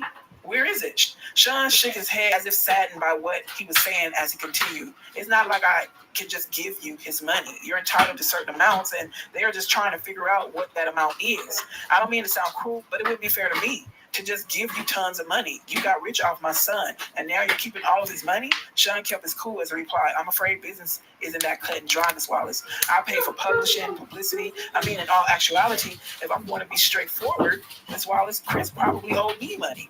I won't know until it's all worked out. The anger of Miss Wallace's voice barely overshadowed the pain, or perhaps it magnified it as she uttered the only words she could muster. You bastard. I agree, Angel. Sean He didn't is. flinch. He just said, look at the contract. I'm honestly trying to get him as much as possible out of it.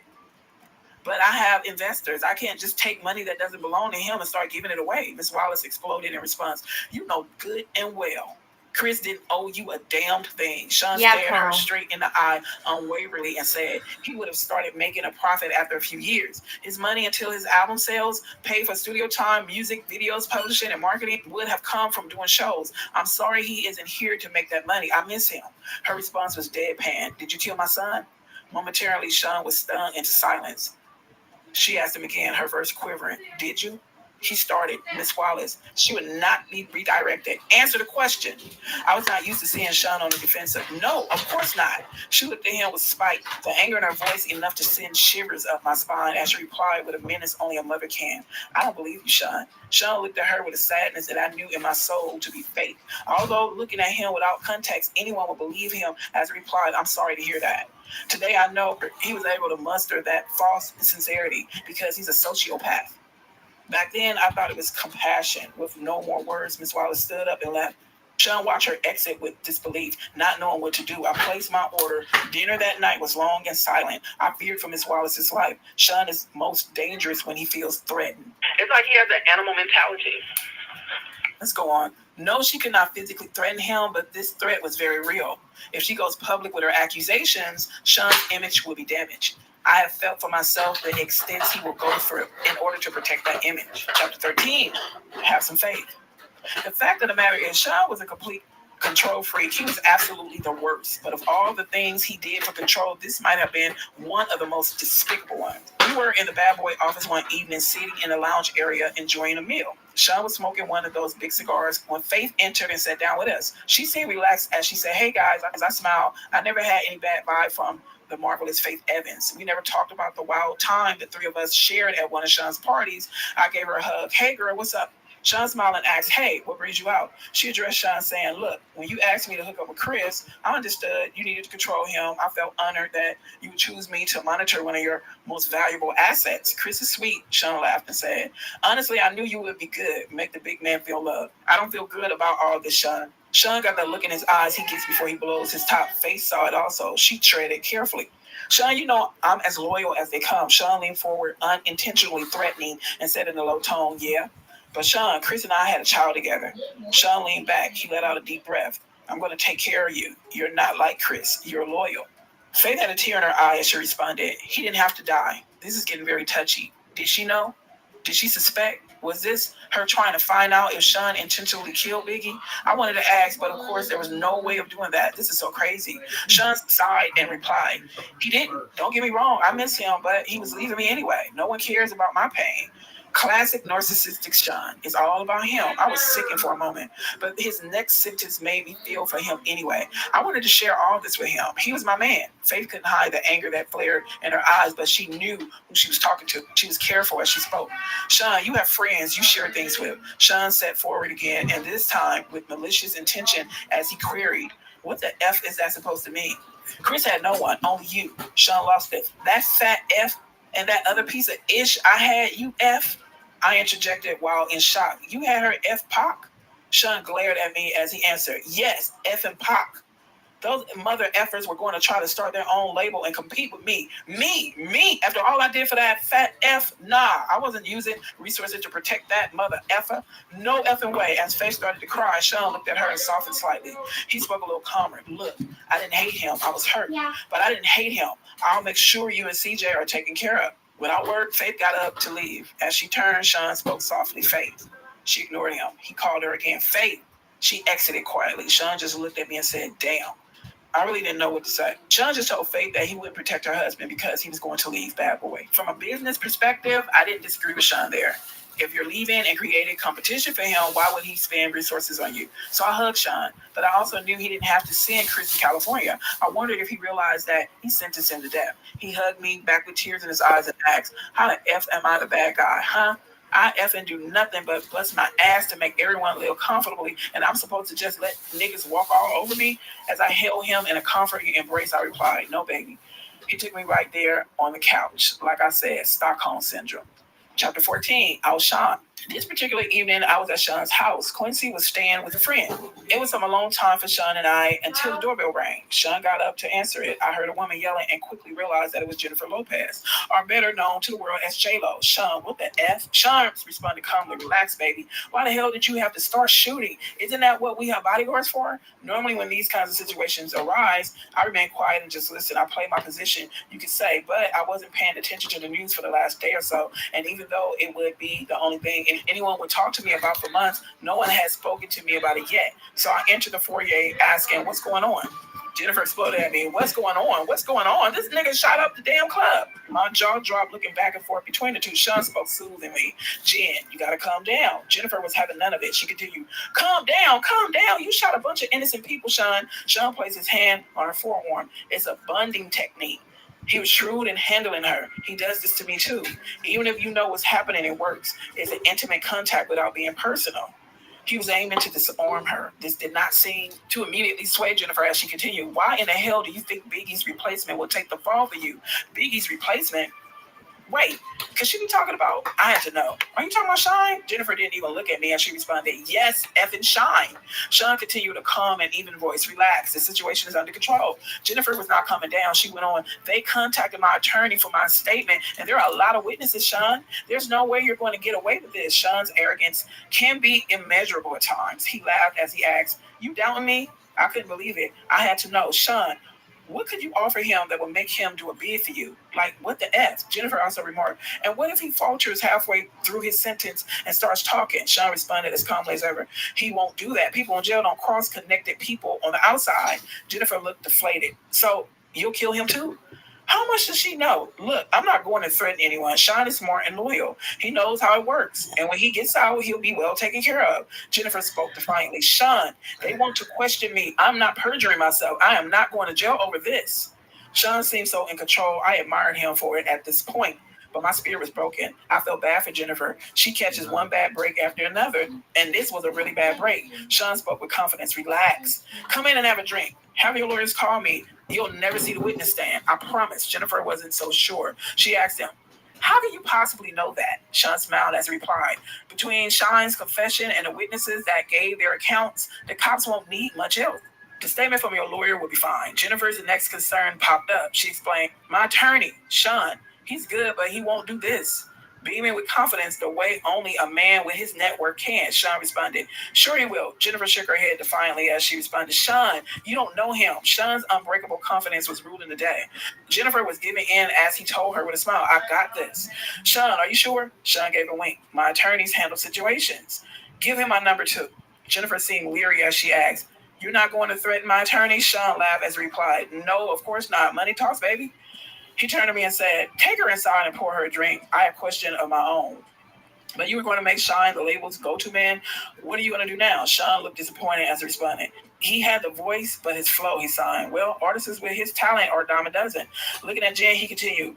He's not a once-in-a-lifetime find like Jennifer Lopez. Now he's throwing on the charm. Despite the situation, she blushed slightly. Sean continued, let's grab that drink. Let me handle this attorney situation. Relax, don't worry. He left the foyer and went to have a seat in the living room. He tried to make a threesome happen that night. It didn't work out. Not that day. Chapter 15, Queen Bitch. Kimora Simmons and I went out to have drinks. She was looking at me seductively and I was turned on. Oh my God. We were going to go back to my place afterwards, but suddenly after a sip of my drink, I felt like I had to vomit. I excused myself and barely made it to the ladies' room. When I came back, Kimora asked, you feeling okay? I'm fine. I have been under the weather the last couple of days. I think I'll head home. She said, your breasts are looking kind of plump there, girl. Embarrassed, I whispered, not in public. She replied simply, are you pregnant? I was taken completely aback. Why the hell would you say that? She let it sit there for a minute. I bet in her head, she was like, wait for it. Then it hit me. She gave me a minute before continuing. So what you gonna do? I didn't understand. Gonna do? If it's not Sean's, F. If it is, with the shock wearing off, the scope of the situation began to take hold. I responded, I better get a test. She looked at me with pity. Damn, girl, good luck. After what he did to Chris, I wouldn't want to be in your shoes. The desire that was in her eyes before I got sick was all but gone. As I began to stand, I realized what she said to me, and I paused. She looked at me flatly and said, ain't nobody stupid, girl. I didn't know what to say. The question still lingered in my mind despite everything I knew. Did Puffy intentionally kill Chris? She brought me back to the moment by saying, go, not knowing what else to say, but knowing I had to deal with my situation right now. I replied, I'll hit you up. She sighed and simply repeated, good luck. So, everybody knew this Diddy had something to do with taking Notorious out. Okay. You see the games? This real. Okay, let's go on. Chapter 16, Christian. The next day, I was sitting on my couch deep in thought when my doorbell rang. I went to let Sean in. This is going to be scary. We made our way back to the living room and we sat down. Quincy was asleep. Sean seemed legitimately concerned. What's so urgent? I didn't know what else to do. I just blurted it out. I'm pregnant. The inner room was so thick as J-Lo. He was quiet. What is he thinking? He asked the obvious question. Are you sure? I spoke rapidly. I was on a pill. I'll get rid of it. I'm sorry. I just wanted you to know. That's wonderful. This is great. I was so confused. Huh? You're not mad? He laughed. Mad? No. Why would I be mad at this wonderful news? I'm going to be a dad with the woman I love bearing my child. What could possibly be better? He jumped right on the phone and called one of his besties. I could hear Will Smith congratulating him. Sean said, yeah, definitely. Hold on, Kim, baby. But I was still in awe of the fact that he didn't get angry. And yes, I will admit, I was sure he was going to hit me. So it was with relief when I replied, it's okay, yes, he told me excitedly, we got to have a party. His excitement was contagious. I was getting really excited too. Yes, a gender reveal. And he cut me off. Yes, of course, we're doing all of that, but everyone is going to want to sleep with you right before you give birth. My heart sank in my chest. Everybody is going to want to what? Sean went on with the same excitement. Well, not everybody, you know. Will, Jada, X, Sean, I'm having your baby. He verbally waved me off. It'll be fine. I couldn't help myself. I just started crying. Sean Yes, grew quiet on the AJ. phone, then spoke low. I'll call you back. He hung up and took me by my hand. Baby, I never asked anything from you. I tried to see him through the tears streaming down my face. I couldn't believe the words coming out of his mouth. I tried to speak. Sean, he cut me off. I provide everything anyone could ever want. Do you want for anything? Sobbing, I replied, no, but he continued. This is the kind of thing I have to do in order to continue giving you this comfortable lifestyle where you live on a lap of luxury and get to be on TV shows and in movies. I know you don't want this, but do you want all of this to go away? A whimper is all I could manage. No, he continued softly. Then we got to do this. I said, but Sean, I don't believe in all this spiritual crazy-ish. We got here because you're brilliant, not because of sex party. He replied, did you Yes, trust AJ. me? I did. My soul was so broken. I did. I responded, yes. He sighed as he said, then let's do what we need to do to keep what we have. As a not a yes, he pulled me in to hug me. Thank you, baby. We are going to have a beautiful baby. He ordered me some food that night. I cried myself to sleep. I was going to be gang bang at 9 months pregnant. I want my child out of this life. My child's going to have a good biblical name, a heavy Christian name. They are not going to take his soul. Oh. Chapter 17, Broken Promises. I don't know how this managed to stay out of the media for so long, but Sean got to the point where he was incredibly abusive and only his inner circle knew about it. The artists were all too afraid of him to say anything. He had gained so much power, no one would say anything. Puff Daddy was a kingpin. Diddy This ain't Monday shit. morning, Quincy was in school, and our son Christian was with the nanny, and I still had to make a living. I still loved the camera and had just been cast for a new movie. Sean was going over to celebrate with me, just the two of us. I was in the bathroom when he came in. We were supposed to go out for dinner, but he was in a foul mood. Sean yelled, what the F? I would have to walk on eggshells as I came out of the bathroom, but I found him holding flowers, so I smiled. You brought me flowers. Sean yelled, no. So who the F are they from? I was bewildered and told him honestly, I don't know. Probably just a fan. He threw the attached card at me. I picked it up to read it. Sean, he slapped me so hard I hit the ground. Sean yelled, who the F were you with the other night? I looked down at the card that was lying on the ground next to me and it read, the other night was amazing. We must do it again. Ish, I tried to explain. Sean, he threw the flowers at me. That's not how this works. You have my child. You don't touch anyone unless I allow it. I yelled back, it was just coffee with the producer. It was nothing. He glared at me and asked, who the F is this producer? I was trying desperately to calm him down as I responded, from the movie, babe, calm down. He picked up my coffee mug and slammed it against the wall. Coffee flew everywhere as he yelled, who the F this nigga think he is? Sean, he's just some producer. We talked about the role and me maybe starring in another movie that he wants to produce. I swear, that's it, Sean. Sean exploded even more. He wants to put the move on my effing family at the top of his lungs. My effing family? He flipped the table over, breaking it. It was a heavy table, but Sean is stronger than he looks. I pleaded with him. Sean, please, he yelled at me. What? I tried my best to calm him down. He probably didn't know. It didn't come up. You're publicly dating someone else, so he screamed at me, and it somehow seemed even more intense. So you didn't tell him back off? Son, I didn't. And then out of nowhere, he hit me with a chair. I don't remember anything after that until I woke up in the hospital room. My arm was in a cast hanging from a sling. My face hurt. My eyebrow was in intense pain, as was my lip. As I came to, the first face I saw was the man that put me here. Sean asked me with concern in his voice, how are you feeling? I responded, stay away from me. I'm sorry. I don't know what came over me. Save it for the lawyers. Stay away from me. We were in a private hospital room and no one would hear me. I could scream like my life depended on it, but it wouldn't matter. If I did ring for assistance, I wouldn't get any. He kept going. I was just so jealous. You know how I am. He took hold of my left arm, the one that was not slung in a cast. You have our beautiful son, our family. It's just, at that point, I had enough. The one you slutted out right before giving birth? Are you effing shitting me? Stay away from me. Don't come near me or my kids. He continued to plead, I'm sorry, baby, I promise. And I swear I've heard this song one too many times. I spoke through gritted teeth. If you come near me or my kids again, I'm calling the cops. A flash of anger returned. You would use my kid to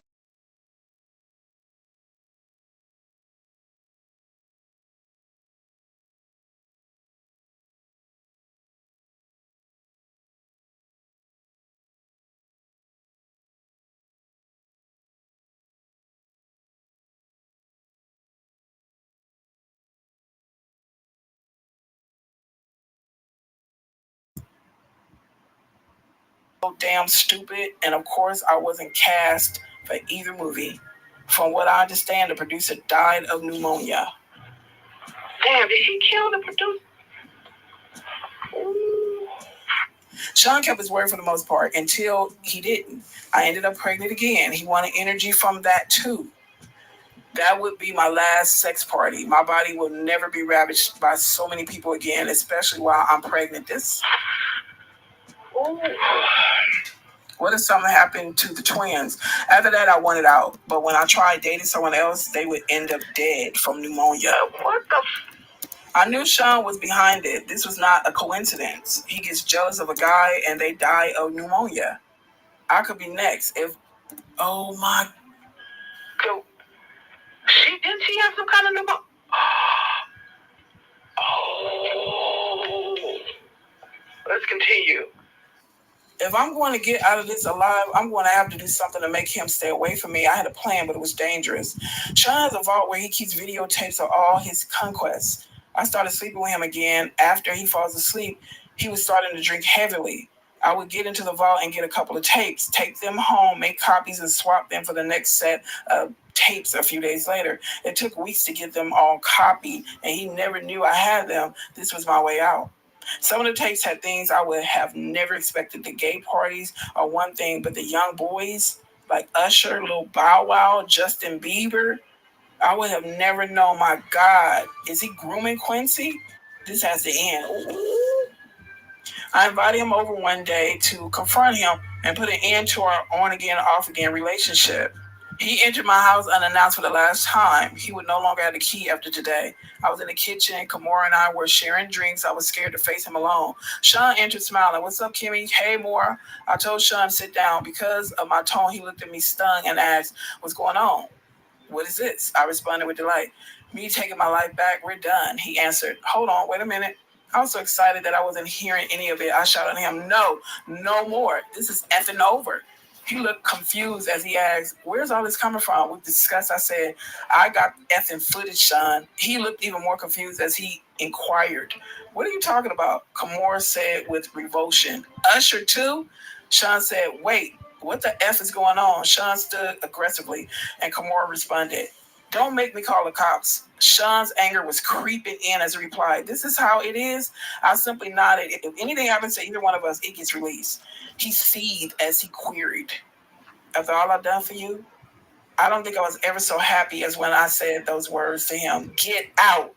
Pissed, he started to leave, looking back with pure hatred. As he walked down the stairs, he turned around in a fury and lunged at me. He knocked me down near the top of the stairs. I was hurt. Kimora screamed, "Stop!" As he began to crouch over me, I kicked at him, hitting him in the kneecap, then his face. He went tumbling down the stairs. He was too hurt to get up. I called the cops. Kimora left before they arrived. When he left, it was in an ambulance. I felt empowered. I felt safe. The Sean Combs days had finally come to an end. Chapter 19. Finale.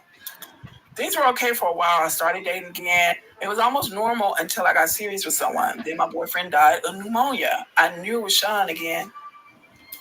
That's when I decided to write this book. A few days ago, my home was burglarized. Only laptops were stolen. I know it was that bastard or his goons. Of course, I had a copy in the cloud that I was able to easily download here onto this new computer. As I continue to write now, I'll send this into the cloud as well. I will send out copies via email, and my Google Drive password will be attached so the missing chapters can be accessed. This book must get out. There are so many more chapters to add. This outline is a great start. I have to organize the rest of the chapters and add them in little by little. I plan on spending today working on exactly that, but I'm not feeling very well. Thank God the kids aren't here this weekend, so I can rest. I called Kimora to cancel our tentative plans for a meetup.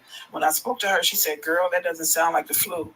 You want to go to the hospital?" That didn't immediately alarm me. I just need some rest, I told her, and quickly got off the phone. But why can't I get my doctor? Why won't he pick up the phone? I don't know. I called Sean from my bedroom, where I'm lying in my bed. All I could think about was the kids, my babies who are with this monster, that man that I now suspect of having done this to me. Sean picked up with an air of superiority in his voice that let me know it was too late for me. He spoke confidently into the phone. "Hello?" I screamed at him. "You bastard.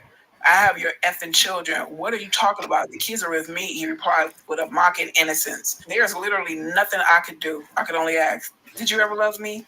Instead of answering the question, he responded, the most important thing to me in the world is loyalty. I couldn't believe it. I had to ask, even though I understood, what the F does that mean?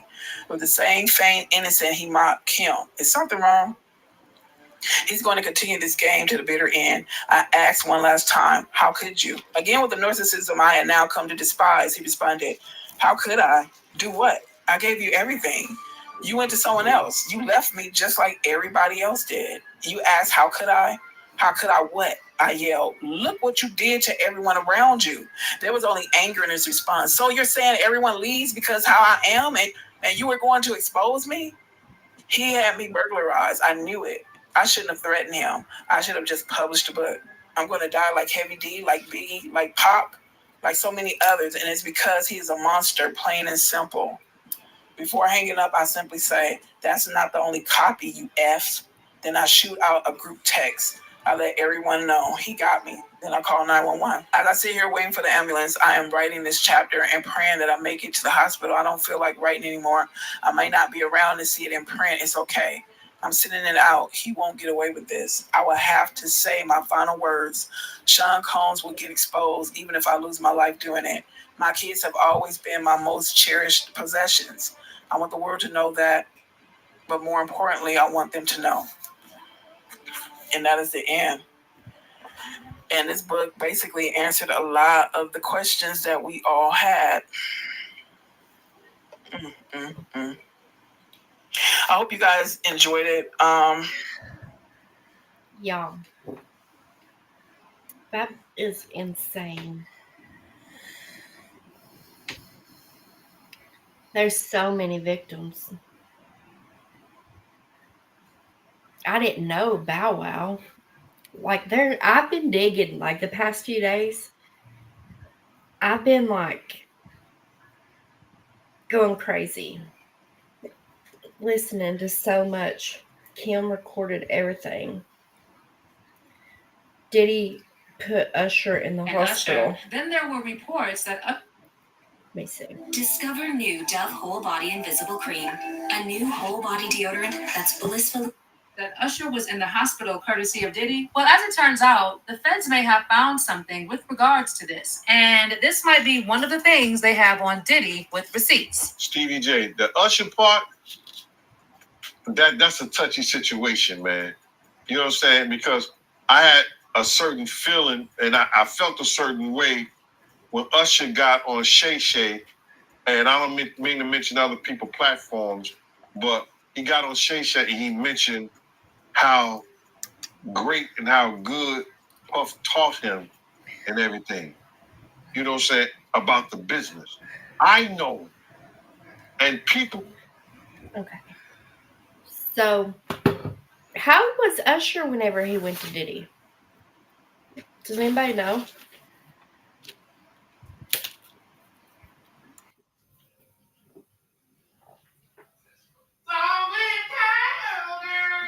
Kenny was disappointed well, not disappointed.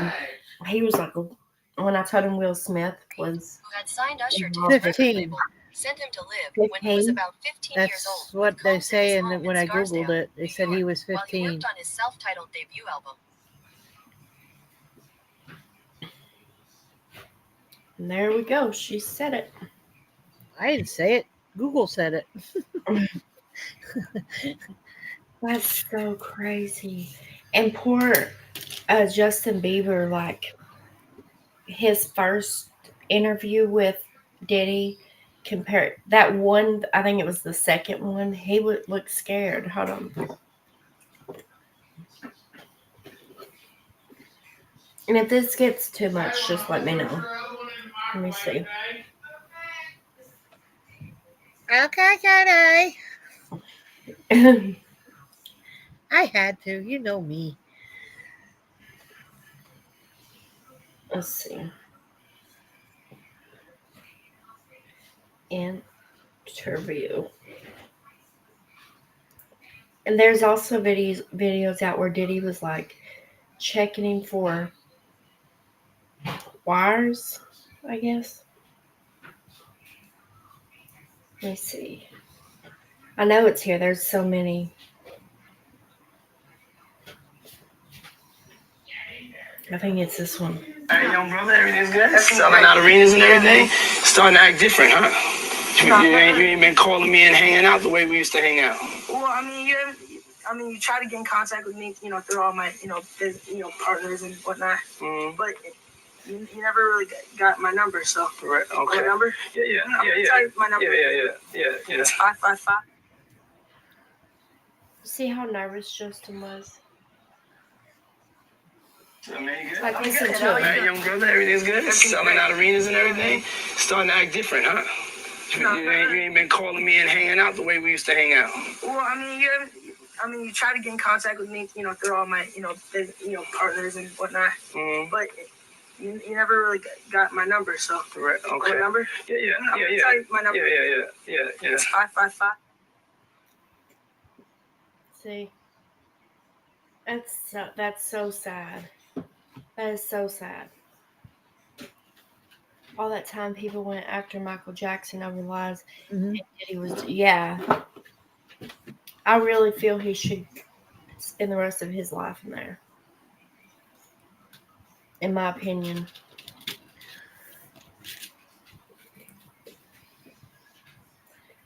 And then what happened to the girl he adopted? Who adopted? Diddy, that teenage girl.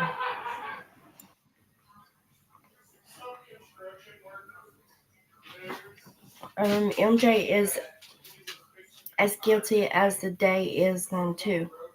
Michael Jackson.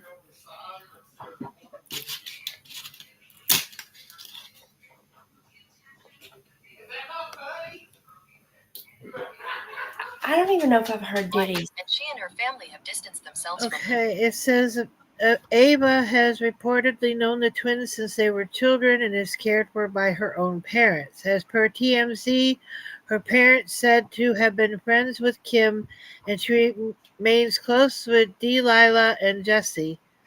Diddy has not had a permanent role in Ava's life, and she and her family have distanced themselves from them, and that was 3 days ago.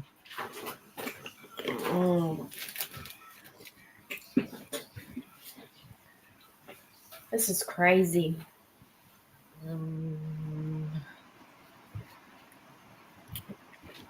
And Meek Mill, is it true that he made Meek Mill his sex slave?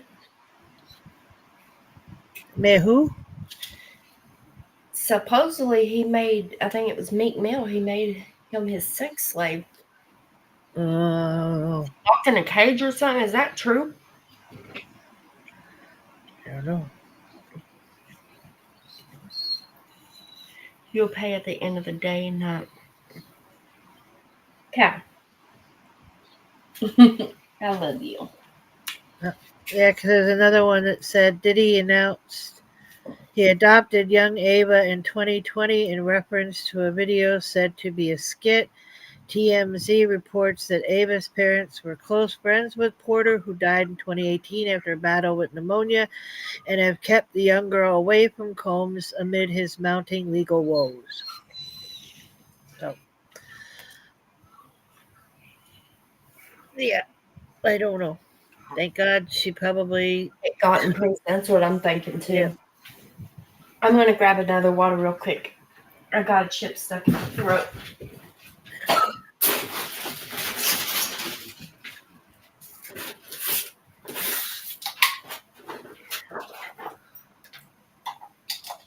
Can I get by?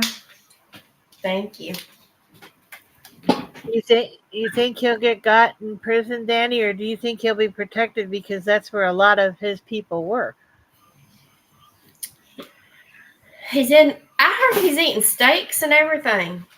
I mean, he's got his fingers everywhere, so.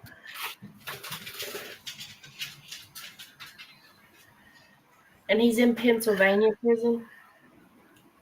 Oh, is that where he is? Mm-hmm. New York. However you say it. New York. York. York. New York. I don't know.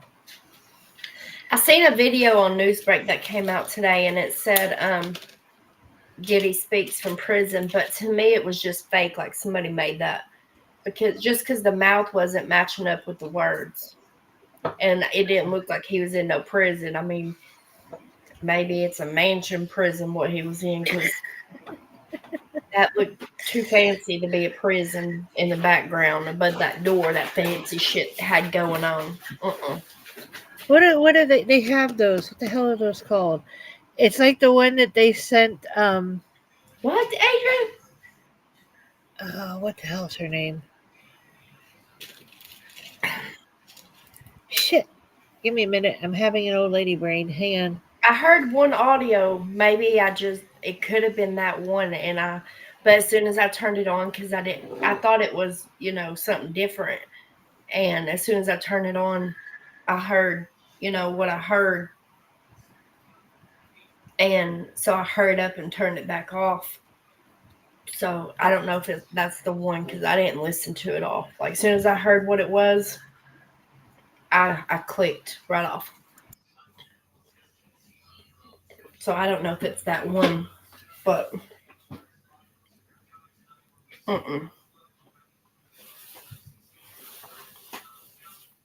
so many people was worshiping him, but I don't know. I don't understand. Supposedly, is it true that he said he would get Meek Mill a Grammy if he was to be a sex slave or something? Is that true? He thinks he's I don't know what he thinks, honestly, but he's disgusting. He needs to be put away, and whatever happens to him in there, I'm sorry. I don't wish that on nobody, but whatever happens, happens. Do we know if he was sent to a federal correction facility? Because that's where Martha Stewart went, and that was like being in a hotel, from what I can remember. I just went from a 1 to a 4. Oh, shit. And that hurricane just went from a 1 to a 4, y'all. Warning everybody, you go on social media to us, because that hurricane's going to be in Tennessee. That hurricane is hitting here? It is going to be in Tennessee. It's not going to downplay. So it's going to get worse. Yeah. Than they expected. It's on the news right now. Well, I don't know. And they're telling people from northern Georgia and Tennessee that they know that we have never experienced nothing like this, and it is really, really serious. I was wondering, I didn't remember ever an experience this shit. Up in the mountain, we used to get about 2 hurricanes a year. And I'm used to it. Yeah. Yeah. This is not right. We had our first ever tornado yesterday in Tennessee as well, in September tornado. We've never had one before until yesterday. I've never heard of mountains getting hurricanes, but that's, hey, I don't know. This is crazy. The world is turning into weird. I knew Carl would know. When you have too much money, you start losing. Yeah, but why not drop money like that? Why not help people that need help? Well, he was helping himself.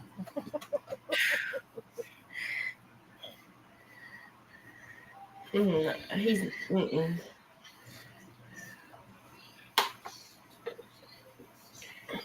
in Midtown. Strong winds and rain is what you guys get. You use US get.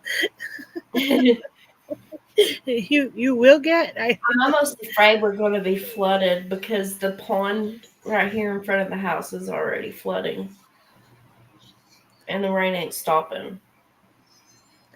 I don't know if it's stopped for now, but you're gonna have to jack your house up. I'm kidding. Get some sandbags though. Yeah. Keep the water from coming in the front and back door. I've never experienced something like this. hurricane shit.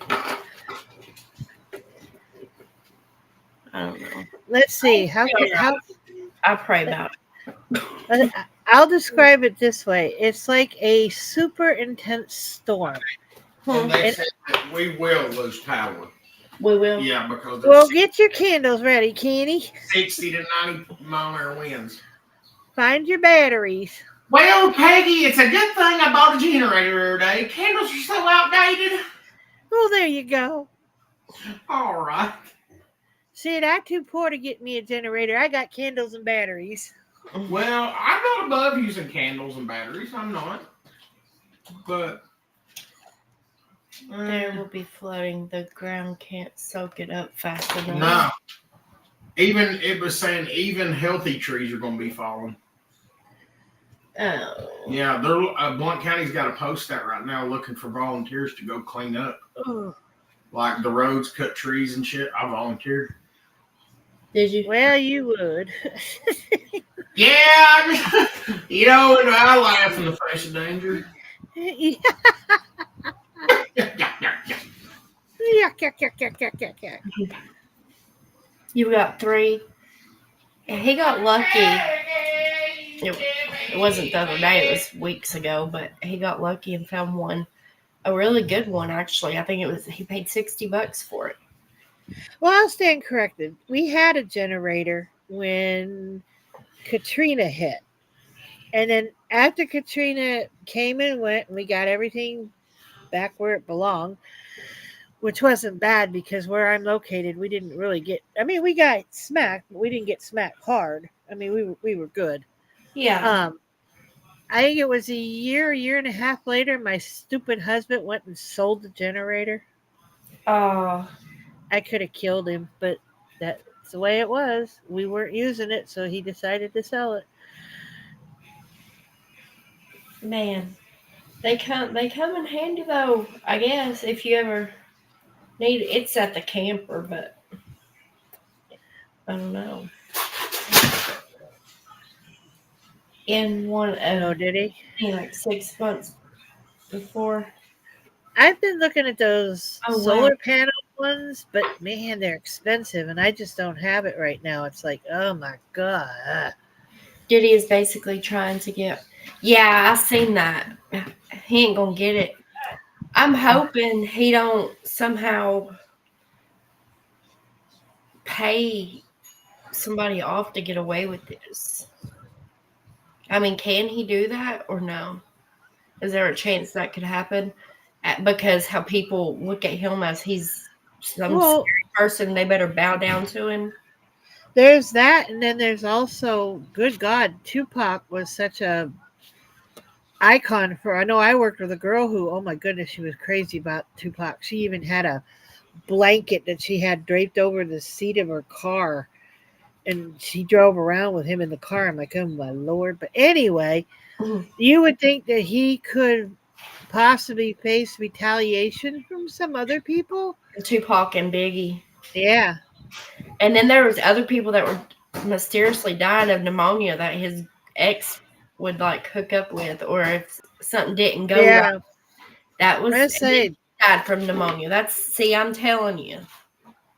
That shocked me when all of a sudden the pneumonia was coming up. And I'm like, did he pay them off to say that?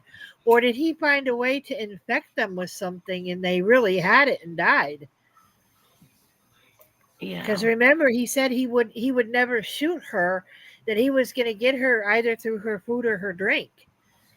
So did he come up a way to... He got a lot of people. He would slip stuff in their drink. If you want to know more about Diddy that you don't know, look at your Facebook where I sent to you. See who is behind Diddy, who is the mastermind. 1 second, y'all. And then the other 2 people. Okay. And their names ain't even mentioned. Kenny knows I've been digging into this Diddy stuff. Yeah, buddy. Well, and if you found them, somebody else will be finding them. Okay. AJ said he's already been turned down for house arrest, and the mayor of New Jersey just got busted for bribery, or New York, sorry, just got busted for bribery and fraud. Diddy can't do ish. Well, like I said, when you're the big guy and you're the Oh, when you're sorry. the big guy and you're getting away with stuff, you think you're untouchable. But there's always somebody above you. Somebody with a little bit more money who knows how to be discreet. And then that's when you find yourself in trouble. Yeah. Okay, here you go, y'all. Birds to be. Take a look at I it. did it. When they come to one of my parties, this is what happens to them. I put them to sleep. Yeah, right? Yeah, put the thing on the table. No, people don't really know me. Who is this person, Deshaun Combs, that we don't know? We have yet to find out. Believe me, I got an action-packed ending for you. It's a little kinky, but check it out. You need a lot of heat. Heat. You mean that physically the place has to be hot? You don't have no air conditioning. No air conditioning. Why's that? Heat affects the alcohol, and it also affects everybody gets a little bit more comfortable and loose. Builds up a nice little sweat. No, you start getting it gets kind of sexy. Is that what you're saying? And I want to apologize for not sweating, but I do this so much. I'm so cool. I just want y'all to see everybody I'm interviewing is sweating. I'm not even touching my brow. I'm so cool. And I want to apologize. I ain't trying to make you look bad. What you got to say now? You ain't got shit to say. You put your girl on this. There's a lot of fucking going on in the entertainment industry, music industry. Everybody's getting caught up in something. I'm a savage! Oh! I'm a savage! Whatever I want to do, I can get. Whatever I want, I have to get. I die, I want my last words to be, I did. Where? Yeah, I'd heard somewhere this afternoon, I don't remember what I was listening to on the radio, but Obama's name came up. That he had some connection with Diddy. Did Jay-Z get arrested? Oh, okay, I see what it says. Keep getting arrested Well, they have said for years that Hollywood is the cesspool of corruption and nastiness. It's just hitting the light, I think. They managed to keep all that shit in Hollywood secret. Now it's all coming out. Mm-mm.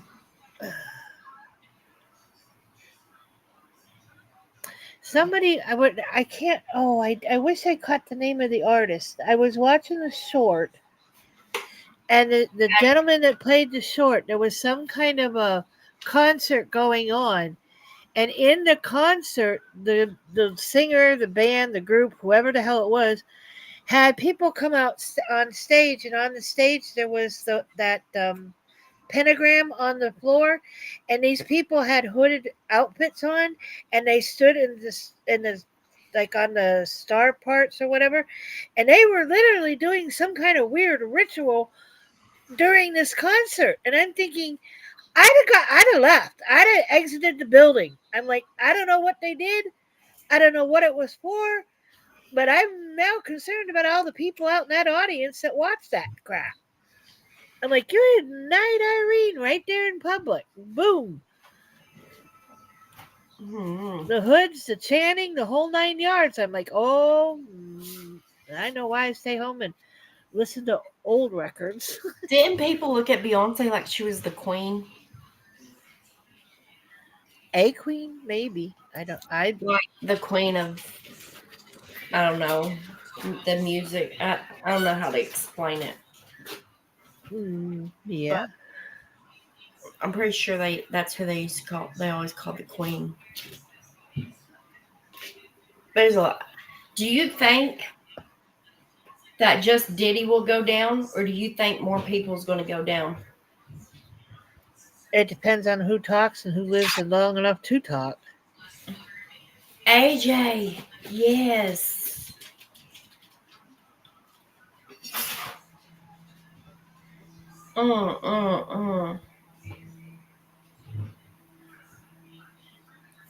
Yeah. Crazy.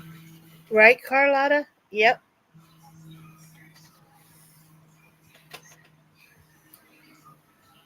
So you're not getting locked up on the spot. Hey, Mimi. Hey, That's Mimi. You're saying most of these songs are just worshiping rituals. Wow. Well, like I said, for years, I mean, Hollywood has always had its secrets. Back in the 50s, 30s, 40s, when you had a leading man who was handsome, he may end up being homosexual, and they kept it so nobody knew. They didn't want anybody to know that this was a man's man, not a woman's man. Yeah. Well, it's grown from there, and all those kid stars that nobody wanted to believe when they, things were starting to happen to those Rat Pack kids and everything, and everybody turned a blind eye. Well, I think there's more to that story, that the Coreys, and I can't remember the last names, I just know there was the two Coreys, and then everybody said he was a liar and he was making it up. I don't think so. I think there was a lot to that. I mean, hell, what's her name? I mean, if you're a man and you like it like that, like it is what it is. That's what you like. But why do you have to involve children and do things? Our people. I'll say allegedly for now. Thank you, Carlotta. Got it. Fieldman. But because they're grooming them for the next generation. They got to keep it going. Sorry. People and force people to do things, and it's disgusting. So you think that baby oil was laced with something? That's what they're saying. I bet do you think they'll test it? Or they just... Oh, I'm sure. I don't see why they wouldn't. Well, and it was probably a combination of the oil and whatever he probably had caterers dropping crap in drinks before it was served on the floor. Eazy-E was injected and passed away. Those believe it wasn't anyone's fault until it came out.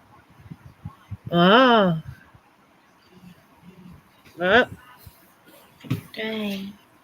It's power and control. If they control you, then they continue to control, the money and what gets produced and put out there. I mean, it's crazy. And I, like you said, I can't believe that in this day and age. He what? He went far over money, way too. I don't know.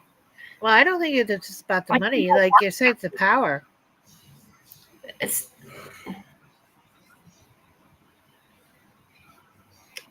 I don't see how money could make somebody like that. I don't think it's about power, but he liked that money. Well, the money was the side part. As long as he was getting his jollies, being the big boss and making the calls and running everything, the money was just the benefit that he got from doing all that. Because I think he's so narcissistic. I can't say the word right now, but you know what I mean. Yeah. He was such a narcissist that even if the money all went away, but he still had the power, he'd be happy with just having the power. He wouldn't care if he was broke. That's crazy. He recorded the famous people doing the nasty things after he drugged them. Mm-hmm. And used feds to blackmail them. Wow. You never get it. That's the difference. Yeah, that's true. I personally believe Michael Jackson was used as a curtain for all these people to raise their stakes. Now they've been caught. MJ doesn't seem so bad. Well, anytime you're a kitty fiddler, that's pretty bad. Well, yeah. You're just here to see the Kardashians fall? Yeah, I think. Yes. God, I'm so with him. Her. That's AJ. AJ. Her. Mm-hmm. God, I wish that empire would fall. Oh, I'm sure it's slowly finding its way. Napoleon fell. You know, Yeah. if he could fall, anybody can do it. Well, he was a little man. He didn't have far to fall. You know, so it didn't hurt as bad, but. That's right. Mm, Well, yeah, he would get those videos and everything of those famous people. And all he'd have to do is remind them, hey, I got this. You don't want me to put this out? And they go, oh, no, man. What you want? What you need? Okay, I got you. There's no blackmail. Give me up. I got your money. Okay, I'm out. Okay, bye. MJ would thank his dad for his issues is what he knew, in my opinion. Wow. Tell him come again when he can't stay so long. Yes! I knew he was still somewhere nearby. It's in the kitchen. Yeah, it's Crumbling crumbling. as we speak. I hope that anybody that is involved goes down for Good. Oh, Mickey Mouse singing out there. I'm still trying to think of her name. Why can't I think of her name? And I think they do need to look into those deaths. And I'm sure there's people out there that will make damn sure or do what they can to have them looked into. Because what he does is he get either himself or he gets somebody to do what he wants, taken care of. Mm-hmm. I Well- wonder if it is because of video to do with that as well, or does he pay them a lot of money to take care of whoever he wants taken care of? I just said the Corys and Corys. The other one I was trying to remember was Drew Barrymore. When she was little and did ET and was just kind of coming into the industry. Remember they got her hooked on pills and booze too? And she had to struggle? Both can be. MJ may have been used as a decoy. I'm going to look at the Kardashian thing because I really don't know that part yet. I did read somebody before AJ said that. I think it was AJ. But sorry. It's okay. I seen something and I didn't read on it. Well, I say the weird thing about MJ was that the little boy, and I'm terrible at names, so everybody forgive me. The little boy that played on Home Alone, to this day, he swears up and down nothing ever happened. They were just friends. They were buddies, that he never ever did anything to him. But I don't know. Here's some pictures. No. Danny says you aren't keeping up with the Kardashians. Hotels.com. Hey, These Ayara. are the Diddy Pictures Hey, Hollywood. Every A-list celebrity from Leonardo DiCaprio to Mariah Carey can be seen partying with the disgraced rapper at his various get-togethers dating back to 1998. Here's a shot from one of Diddy's white parties with Kim Kardashian and Paris Hilton in the background. And here he is with Ashton Kutcher and Demi Moore at another party in 2009.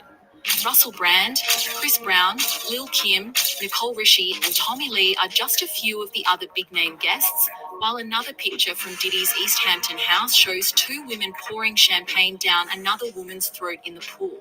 It comes after Diddy was arrested on racketeering and sex trafficking charges, with authorities claiming he threw massive sex parties that were often recorded.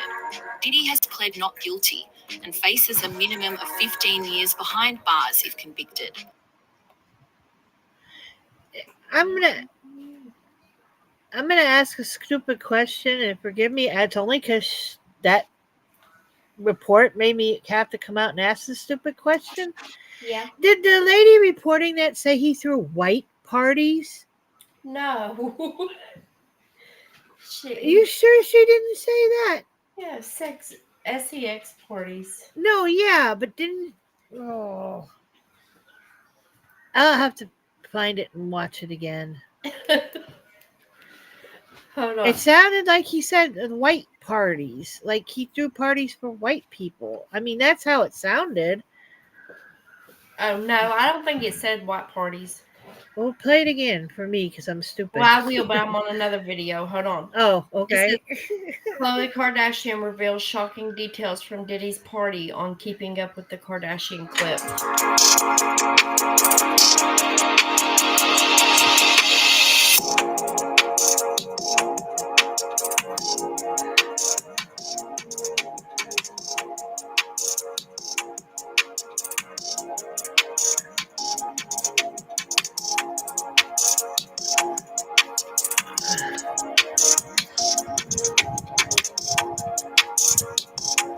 Oh, okay.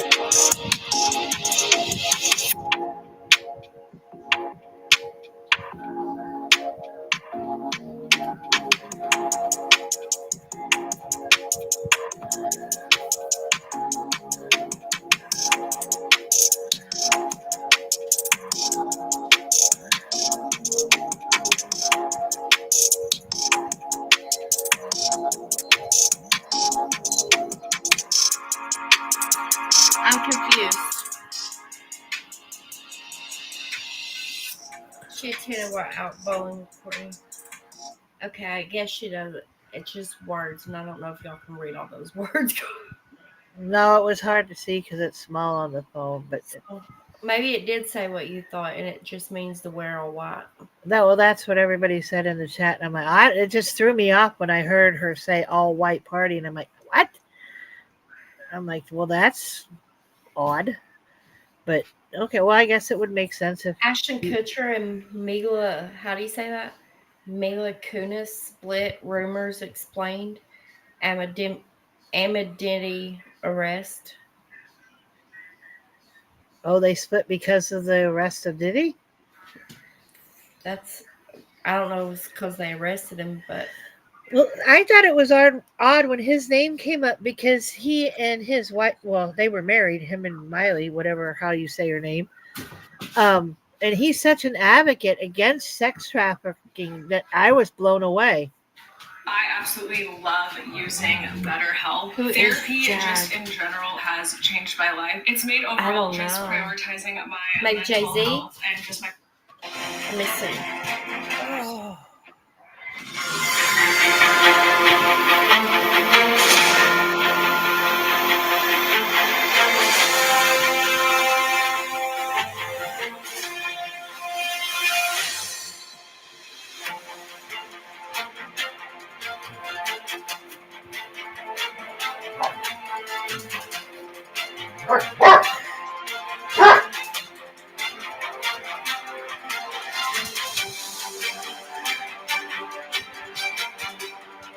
That's Jennifer Lopez.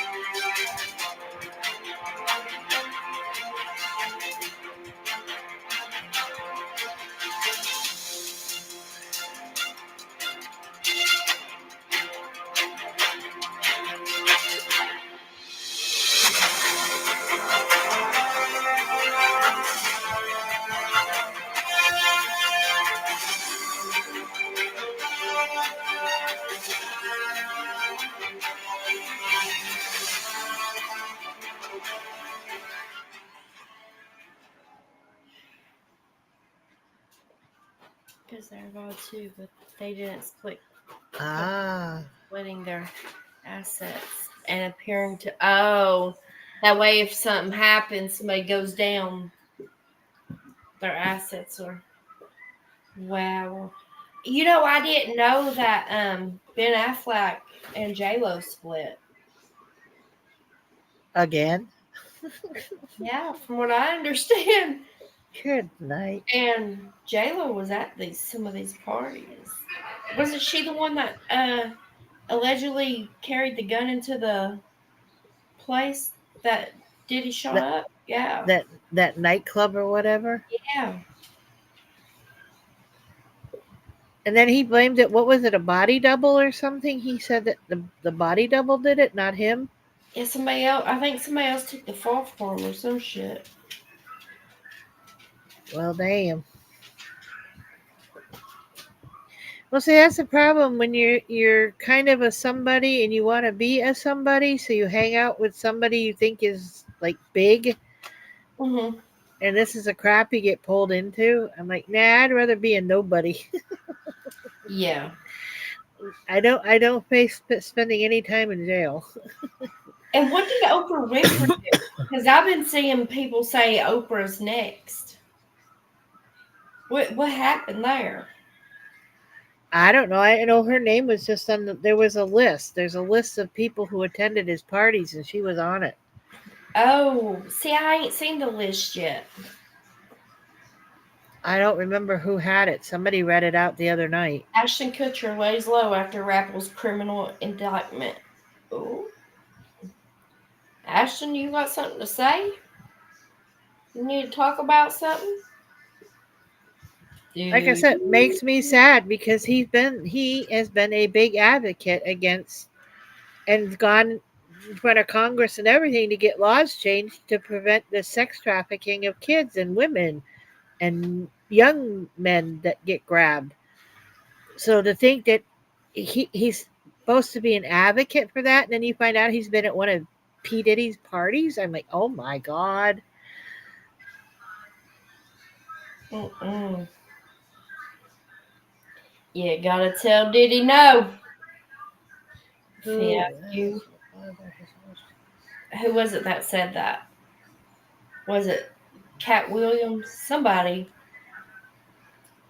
was speaking about it, and he told Diddy no. You gotta tell him no. Is this Diddy Party song really by Justin Bieber? I lost myself. AJ, slow down there, woman. He's like Oprah and Ellen DeGeneres are neighbors. Our Can both get on the bye-bye bus. Oh shit. No, can't find it. I'll comment once I do after the live if need be.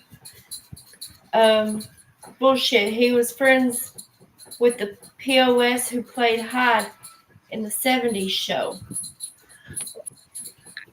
The one who assaulted the minor. Oh yeah. Well, I just saying, AR, that it just shocked me because for so long I have known him as an advocate against this, and then it starts coming at, well, I knew about Hyde, but you know, I can work with someone and they can be something I'm not, you know. So huh? I was reading Mr. J's comment. He wore a letter for a convicted Hollywood. He wrote a letter for a convicted Hollywood rapist who also drugged his victims. What? Well, like I said, these are things I don't follow Hollywood that much. I was just going on what I. Okay. No, you're all right, AJ. I'm just saying you're coming in hot and heavy, and usually you're not hot and heavy. Usually she ain't hot and heavy like that. No. That's why I was like, whoa. AJ, I want to come to where you are, and I want to, like, do my own investigating. Well, you can help me. we can go deep in this, girl. I can see it now. The Nikki and AJ agency. You know, I've never. They live in Hollywood. This is like all Hollywood. Is that where this is? Well, LA, Hollywood, that kind of. What, Sammy? I'm busy. When I was a young girl, my mama used to say, but it's true. When I was a young girl, my mother used to tell us that one day California was going to break off from an earthquake and sink into the ocean. Well, it's still hanging in there. I don't know when it's going to happen, but she used to tell us that that was what was going to happen. Oh. There'd be a big earthquake and California would crack off and fall into the water. But it's still there, so I don't know. Hey, the devil found his spot. He knew where to go. A lot of those ding-dongs sell their souls to the devil for this crap. Try politicians. Well, that too. It's all cursed. I don't even drive through LA unless oh wow. I've never been to California or anything. Me either. Can I be done? Can I be done? You know the word, and it's no. Good. Okay. Man, if he could climb up there, he'd be on top of your lap right now. Yes, it is, AJ. Yes, it is. Can I be done? He said, woman. I said, no, keep going. No, listen. No, Listen, Linda, listen. listen to me. Listen, Linda. Oh, I'll give you a hug too. Okay. Oh. That is the most unloved dog I've ever met in my life. Him's not loved at all. So will you too. Okay. Sammy, you tip that chair back, you're both going. You know that, right?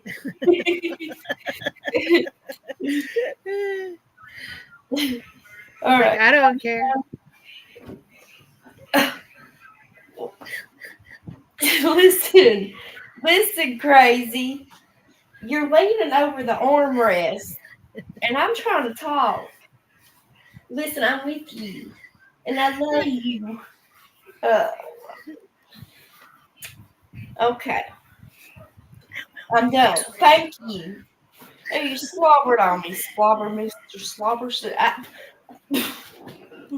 Listen. I love you. I love you. I love how he uses his paw, like, get it back up there. He hits it with his paw. Get it up there, woman. I didn't say stop.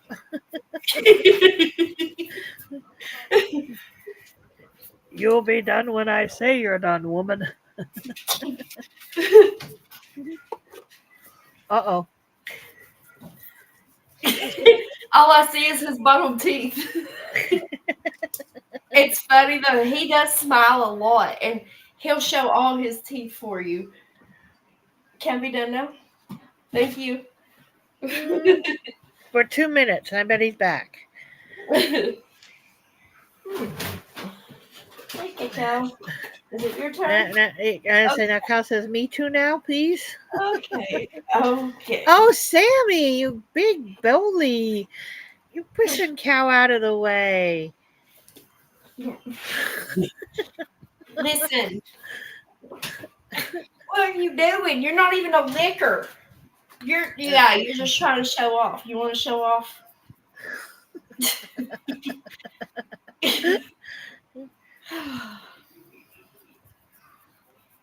He's a mess. He makes me do this in bed when I'm trying to go to sleep. And if I stop, he starts pawing me. I have to rub him all the time. They just don't know, do they? All right. Can I be done now? Listen, we're talking about Diddy here. Can I please explain about Diddy here? We was talking, having a discussion, and you're interrupting. Oh, Mr. J. Okay, Sammy, if you get down. Sammy, if you get down, you be a good boy. We'll get you 2 milk bones. Give her 5 minutes. Let her have 5 minutes so you get 2 milk bones. Mama won't be on long. Okay? He said, yeah, I'm going to make sure of it. Okay? Okay, I love you too. Listen, you can't stand up and lean backwards. He said, yes, I can. Lays on your feet, snoring. Okay. I love you. Oh, big squeezes. Okay, we're done. Please. Please. I'm sorry to tell you this, Nikki, but you got to teach that dog the word no. Oh, pardon me. they're playing. Or Sam gets jealous and always tries to come between me and the other dogs. Don't she? Talk He's- about spoiled. I'm telling you, he's mad. Spoiled rotten, that one is. Mm-hmm. They think they're my children. I mean, they are my children, but they think they're human. And Sam thinks he's smaller than what he is with his freaking big old tiger claws or paws. Okay, Cal's on this side of me. Hey, sneaky. Baby. He had to sneak in to get his loving. You're bothering my buddy. Now it's like somebody here says my son is ruined. And I said, why do you keep saying my son is ruined? Well, he's spoiled rotten by his grandma. I said, well, that's different than being ruined. Yeah. Say it's all right. Oh, It's all right. I pulled a muscle. Oh, that hurts. Oh, that's a pretty smile.